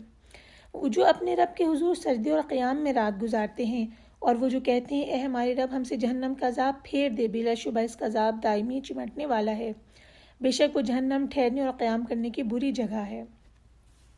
آیت 66 تک ہم نے پڑھا۔ یعنی اس میں پتہ چلا کہ وہ جو عباد الرحمن ہیں وہ اللہ تعالیٰ کے آگے سجدہ کرتے ہیں اور دعائیں کیا کرتے ہیں اور اس طرح اپنی راتوں کو گزارتے ہیں۔ سورہ الذاریات میں آتا ہے وہ رات کے تھوڑے حصے میں سوتے ہیں اور اوقات سحر میں بخشش کی دعا مانگا کرتے ہیں۔ پھر اس کے بعد سورہ سجدہ میں آتا ہے ان کے پہلو بستروں سے الگ رہتے ہیں۔ سورہ الزمر میں آتا ہے بھلا مشرک اچھا ہے یا وہ جو رات کے وقتوں میں سجدہ کرتے ہوئے اور کھڑے ہو کر عبادت کرنے والا ہو اور آخرت سے ڈرتا ہو، اپنے پروردگار کی رحمت کی امید رکھتا ہو۔ ان تمام مقامات پہ ہم نے دیکھا، اور اس کے بعد یہاں پہ یہ کہا جا رہا ہے کہ وہ دعا کرتے ہیں، عذاب جہنم سے بچنے کے لیے دعا کرتے ہیں، اور یہ کہتے ہیں کہ وہ دوزخ ٹھہرنے اور رہنے کی بہت بری جگہ ہے، یعنی کہ دیکھنے کے اعتبار سے بھی بری جگہ ہے، رہنے کے اعتبار سے بھی بری جگہ ہے، تو اس سے وہ پناہ مانگا کرتے ہیں۔ جہاں ہم نے یہ دیکھا کہ عباد الرحمن کی راتیں کس چیز میں گزرتی ہیں، وہاں یہ بھی ذرا دیکھ لیں کہ کس چیز میں ان کی راتیں نہیں گزرتی۔ ان کی راتیں نہ تو عیاشی میں گزرتی ہیں، نہ ناچ گانے میں، نہ لہو و لعب میں، نہ گپوں افسانوں میں، اور یہ سب وہ مشاغل تھے جو جاہلیت کے زمانے میں لوگ راتوں میں کیا کرتے تھے۔ اس کے بعد اگلی کوالٹی یہ ہے کہ عباد الرحمن اپنے پیسے کو کس طرح خرچ کرتے ہیں، اپنی بجٹ کو کس طرح سے لے کے چلتے ہیں، اور وہ لوگ کہ جب وہ خرچ کرتے ہیں تو نہ اسراف کرتے ہیں نہ بخیلی، اور ان کا خرچ اس کے درمیان معتدل ہوتا ہے۔ آئیے دونوں چیزوں کے بارے میں جان لیتے ہیں کہ اسراف کیا ہے اور بخل کیا ہے۔ اسراف 3 چیزوں کا نام ہے۔ ایک تو ناجائز کاموں میں دولت کو صرف کرنا، جس کے بارے میں اللہ تعالیٰ نے منع کیا ہو اس جگہ پہ خرچ کرنا۔ دوسرا کام تو جائز ہے جس میں پیسہ خرچ کیا جائے، لیکن اس میں حد سے زیادہ خرچ کرنا۔ اس میں یہ بات بھی آ جاتی ہے کہ آدمی اپنی استطاعت سے زیادہ خرچ کرے، یا یہ بات بھی آ جاتی ہے کہ کسی کو اگر بہت زیادہ دولت اللہ تعالیٰ نے دی بھی ہو تو وہ اپنی استطاعت سے زیادہ تو خرچ نہیں کر رہا، استطاعت تو اس کے پاس ہے، افورڈ کر سکتا ہے خرچ کرنا، لیکن وہ اپنے عیش اور اپنے ٹھاٹ باٹ میں خرچ کرتا ہی چلا جائے، تو یہ بھی اسراف ہو جاتا ہے۔ اور اس کے بعد تیسرا یہ کہ نیکی کے کاموں میں خرچ کرنا، مگر اللہ کے لیے نہیں بلکہ دکھلاوے کے لیے، یہ بھی اسراف میں آ جاتا ہے۔ یہ 3 چیز ہو گئی۔ اور جو بخل ہے وہ 2 چیزوں کا نام ہے۔ ایک یہ کہ اپنے اور اپنے بال بچوں، اپنے گھر والوں کی ضرورت کے اوپر بھی خرچ نہ کرے، اور دوسرا یہ ہے بخل کہ نیکی اور بھلائی کے کاموں میں اس کے ہاتھ سے پیسہ نہ نکلے، اپنے اور گھر والوں پہ تو خرچ کر لے لیکن اللہ کے راستے میں دینے کے لیے پیسہ بالکل نہ نکلے، یہ بھی بخل ہے۔ تو اللہ تعالیٰ نے اعتدال کی راہ یعنی بیلنس کی راہ اختیار کرنے کا کہا ہے، درمیان کی راہ اختیار کرنے کا کہا ہے، اور رسول پاک صلی اللہ علیہ وسلم کا فرمان ہے کہ اپنی معیشت میں توسط اختیار کرنا آدمی کے دانا ہونے کی علامت میں سے ہے۔ اس کے مطلب یہ ہے کہ جو شخص درمیان کی راہ پہ چلتا ہے اس کا مطلب ہے وہ عقل مند ہے۔ اس کے بعد عباد الرحمن کی اگلی کوالٹی یہ آتی ہے کہ وہ اللہ کے ساتھ کسی معبود کو نہیں پکارتے، یعنی کہ وہ شرک نہیں کرتے، اور اس کے بعد یہ آتی ہے کہ کسی نفس کو قتل نہیں کرتے جسے اللہ نے حرام ٹھہرایا ہے۔ اب یہ دیکھیے کہ اس کے کیا معنی ہیں کہ جسے اللہ تعالیٰ نے حلال ٹھہرایا ہے یعنی حق کے ساتھ قتل کرنا، اس کی 3 صورتیں اسلام میں ہیں کہ کوئی شخص اسلام میں آنے کے بعد کفر اختیار کرے، اسے ارتداد کہتے ہیں۔ دوسری صورت یہ ہے کہ کوئی شادی شدہ ہو کر زنا کرے، اور تیسری یہ ہے کہ کوئی شخص کسی کو قتل کرے۔ ان 3 صورتوں میں جب اس کے اوپر یہ جرم ثابت ہو جائے گا تو اس کو اسلام میں قتل کی سزا دی جائے گی۔ اور اس کے علاوہ عباد الرحمن کے لیے آیا کہ یہ کسی کو بھی ناحق قتل نہیں کرتے ان صورتوں کے علاوہ، اور اس کے بعد پھر یہ وہ زنا نہیں کرتے، اس کے بارے میں ہم تفصیل پیچھے پڑھ چکے ہیں۔ اس کے بعد یہ بتا دیا گیا کہ جو لوگ یہ کام کرتے ہیں وہ سزا پائیں گے اور دگنا عذاب انہیں قیامت میں دیا جائے گا، لیکن جو لوگ توبہ کر لیں، سچی توبہ اور نیک عمل کریں تو اللہ تعالیٰ ان کی برائیوں کو اچھائیوں سے بدل دیں گے۔ اس کے بعد عباد الرحمن کی یہ کوالٹی آئی کہ وہ جھوٹ کے گواہ نہیں بنتے، لا یشہدون الزور۔ اس سے مراد یہ کہ جھوٹی گواہی نہیں دیتے۔ زور کے معنی کسی کی طرف جان بوجھ کر جھوٹی بات منسوب کرنا ہے۔ حضرت ابو بکر رضی اللہ عنہ سے روایت ہے کہ رسول اللہ صلی اللہ علیہ وسلم نے فرمایا، کیا میں تمہیں نہ بتاؤں کہ کبیرہ گناہوں میں سب سے بڑا گناہ کون سا ہے؟ یہ آپ نے 3 بار فرمایا۔ ہم نے عرض کیا کہ اللہ کے رسول ضرور ارشاد فرمایا اللہ کے ساتھ شرک کرنا اور والدین کی نافرمانی کرنا۔ آپ اس وقت تکیہ کے ساتھ ٹیک لگائے ہوئے بیٹھے تھے، پھر اٹھ کر بیٹھ گئے اور فرمانے لگے، الا وقول الزور وشہادۃ الزور، خبردار سن لو جھوٹی بات، خبردار سن لو جھوٹی گواہی۔ آپ نے یہ بات بار بار ارشاد فرمائی، حتیٰ کہ ہم نے کہا کاش آپ سکوت فرما لیں۔ حدیث یہاں پہ ختم ہوتی ہے کہ رسول اللہ صلی اللہ علیہ وسلم نے بار بار یہ بتایا کہ جھوٹی گواہی کبیرہ گناہوں میں سے ہے۔ اس کے بعد یہ آئے گا وَإِذَا مَرُّوا بِاللَّغْوِ مَرُّوا كِرَامًا، اور جب ان کا بیہودہ چیزوں کے پاس سے گزر ہو تو عزت اور وقار سے گزر جاتے ہیں، اور اگر وہاں سے گزرنے پڑ جائے تو شائستگی کے ساتھ گزر جاتے ہیں۔ یہ بھی جب یہ ایسی محفلوں سے گزر رہے ہوتے ہیں تو اپنے دامن کو آلودہ نہیں ہونے دیتے۔ اس کے بعد یہ کوالٹی آئی کہ جب ان کے رب کی آیات انہیں سنائی جاتی ہیں تو اندھے بہرے ہو کر ان پہ نہیں گرتے، یعنی غور سے سنتے ہیں، وہ غفلت کے ساتھ نہیں سنتے، وہ بہروں کی طرح نہیں سنتے کہ سن ہی نہیں رہے ہوں، یا اندھوں کی طرح نہیں سنتے کہ جو غور و فکر نہ کر رہے ہوں، بلکہ وہ غور و توجہ سے سنتے ہیں اور اس کے بعد اس کے اوپر عمل کرتے ہیں۔ اسی طرح سورہ انفال میں آیا جب اللہ کا ذکر کیا جاتا ہے تو ان کے دل ڈر جاتے ہیں، اور جب ان پر اس کی آیات تلاوت کی جاتی ہیں تو وہ ان کا ایمان بڑھا دیتی ہیں اور وہ اپنے پروردگار پر ہی بھروسہ کرتے ہیں۔ اس کے برخلاف کافر جب اللہ کے کلام کو سنتا ہے تو وہ بالکل متاثر نہیں ہوتا اور نہ اپنی حالت میں کوئی تبدیلی وہ پیدا کرتا ہے، بلکہ وہ کفر، سرکشی اور جہالت میں اور زیادہ ہی مبتلا ہو جاتا ہے۔ تو عباد الرحمن وہ ہیں جو کہ اللہ تعالیٰ کی ذکر کے ساتھ اندھے اور بہرے ہو کر نہیں بیٹھتے۔ اور اس کے بعد جو ان کی آخری صفت آئی وہ یہ کہ وہ دعا کرتے ہیں، والذین یقولون ربنا ھب لنا من ازواجنا وذریاتنا قرۃ اعین، اور وہ لوگ جو اللہ سے کہتے ہیں کہ اے ہمارے پروردگار ہمیں ہماری بیویوں کی طرف سے دل کا چین اور اولاد کی طرف سے آنکھوں کی ٹھنڈک عطا فرما۔ یعنی یہ بندے وہ ہیں جو کہ اللہ سے دعا کرتے ہیں کہ ان کے بعد جو ان کی اولاد پیدا ہو وہ بھی اللہ وعدہ کی عبادت کرے۔ ابن عباس فرماتے ہیں کہ ان کی مراد یہ ہے کہ ان کی اولاد ایسی ہو جو اللہ کی اطاعت کے مطابق عمل کرے تاکہ دنیا اور آخرت میں انہیں آنکھوں کی ٹھنڈک نصیب ہو۔ اور پھر اس آیت کا دوسرا ٹکڑا، اس دعا کا دوسرا ٹکڑا یہ ہے وَجَعَلْنَا لِلْمُتَّقِينَ إِمَامًا، کہ ہمیں متقین کا امام بنا۔ مفسرین کہہ رہے ہیں کہ اس کے معنی یہ کہ ہمیں ایسے امام بنا دے کہ خیر میں لوگ ہمارے پیچھے چلیں، ہماری اقتداء کریں، یعنی ہمیں ہدایت کرنے والے بنا، ہمیں ہدایت یافتہ بنا، خیر اور بھلائی کی طرف دعوت دینے والا بنا۔ اور کہہ رہے ہیں کہ عباد الرحمن اس بات کو پسند کرتے ہیں کہ جس طرح وہ اللہ تعالیٰ کی عبادت کرتے ہیں اسی طرح ان کی اولاد بھی اللہ تعالیٰ کی عبادت کرے اور ان کی اولاد کا نفع دوسروں تک پہنچے۔ صحیح مسلم میں حضرت ابو ہریرہ سے مروی ہے کہ رسول اللہ صلی اللہ علیہ وسلم فرماتے ہیں جب ابن آدم فوت ہو جاتا ہے تو 3 کے سوا اس کے تمام اعمال منقطع ہو جاتے ہیں، صدقہ جاریہ یا وہ علم جس کے ساتھ اس کے بعد نفع حاصل کیا جا رہا ہو، یا ایسا نیک بیٹا جو اس کے لیے دعا کرتا ہو۔ اور یہ عباد الرحمن جو اپنی ساری زندگی اس طریقے سے گزاریں گے، ان تمام اعمال میں جو صبر کرنا پڑے گا اس صبر کو کرتے ہوئے اپنی زندگی گزاریں گے، ان کے صبر کے بدلے میں اللہ تعالیٰ وعدہ فرما رہے ہیں کہ جنت کے بالا خانے یا اونچے مقام ان کو عطا کریں گے، اور وہاں دعا اور سلام کے ساتھ ان کا استقبال ہوگا اور اس میں وہ ہمیشہ رہیں گے۔ بہترین مقام، بہترین مستقر ہے جس میں وہ ہمیشہ رہیں گے۔ اللہ تعالیٰ سے دعا کرتے ہیں کہ اللہ تعالیٰ جنت کی وہ بلند و بالا مقام ہم سب کو عطا فرمائے۔ ربنا ھب لنا من ازواجنا وذریاتنا قرۃ اعین واجعلنا للمتقین اماما۔ آمین۔ آج ہم نے سورہ فرقان کی تشریح مکمل کی اور انشاءاللہ کل ہم سورہ الشعراء کو شروع کریں گے۔ وآخر دعوانا الحمدللہ رب العالمین والصلاة والسلام علی اشرف الانبیاء والمرسلین۔ السلام علیکم ورحمۃ اللہ وبرکاتہ۔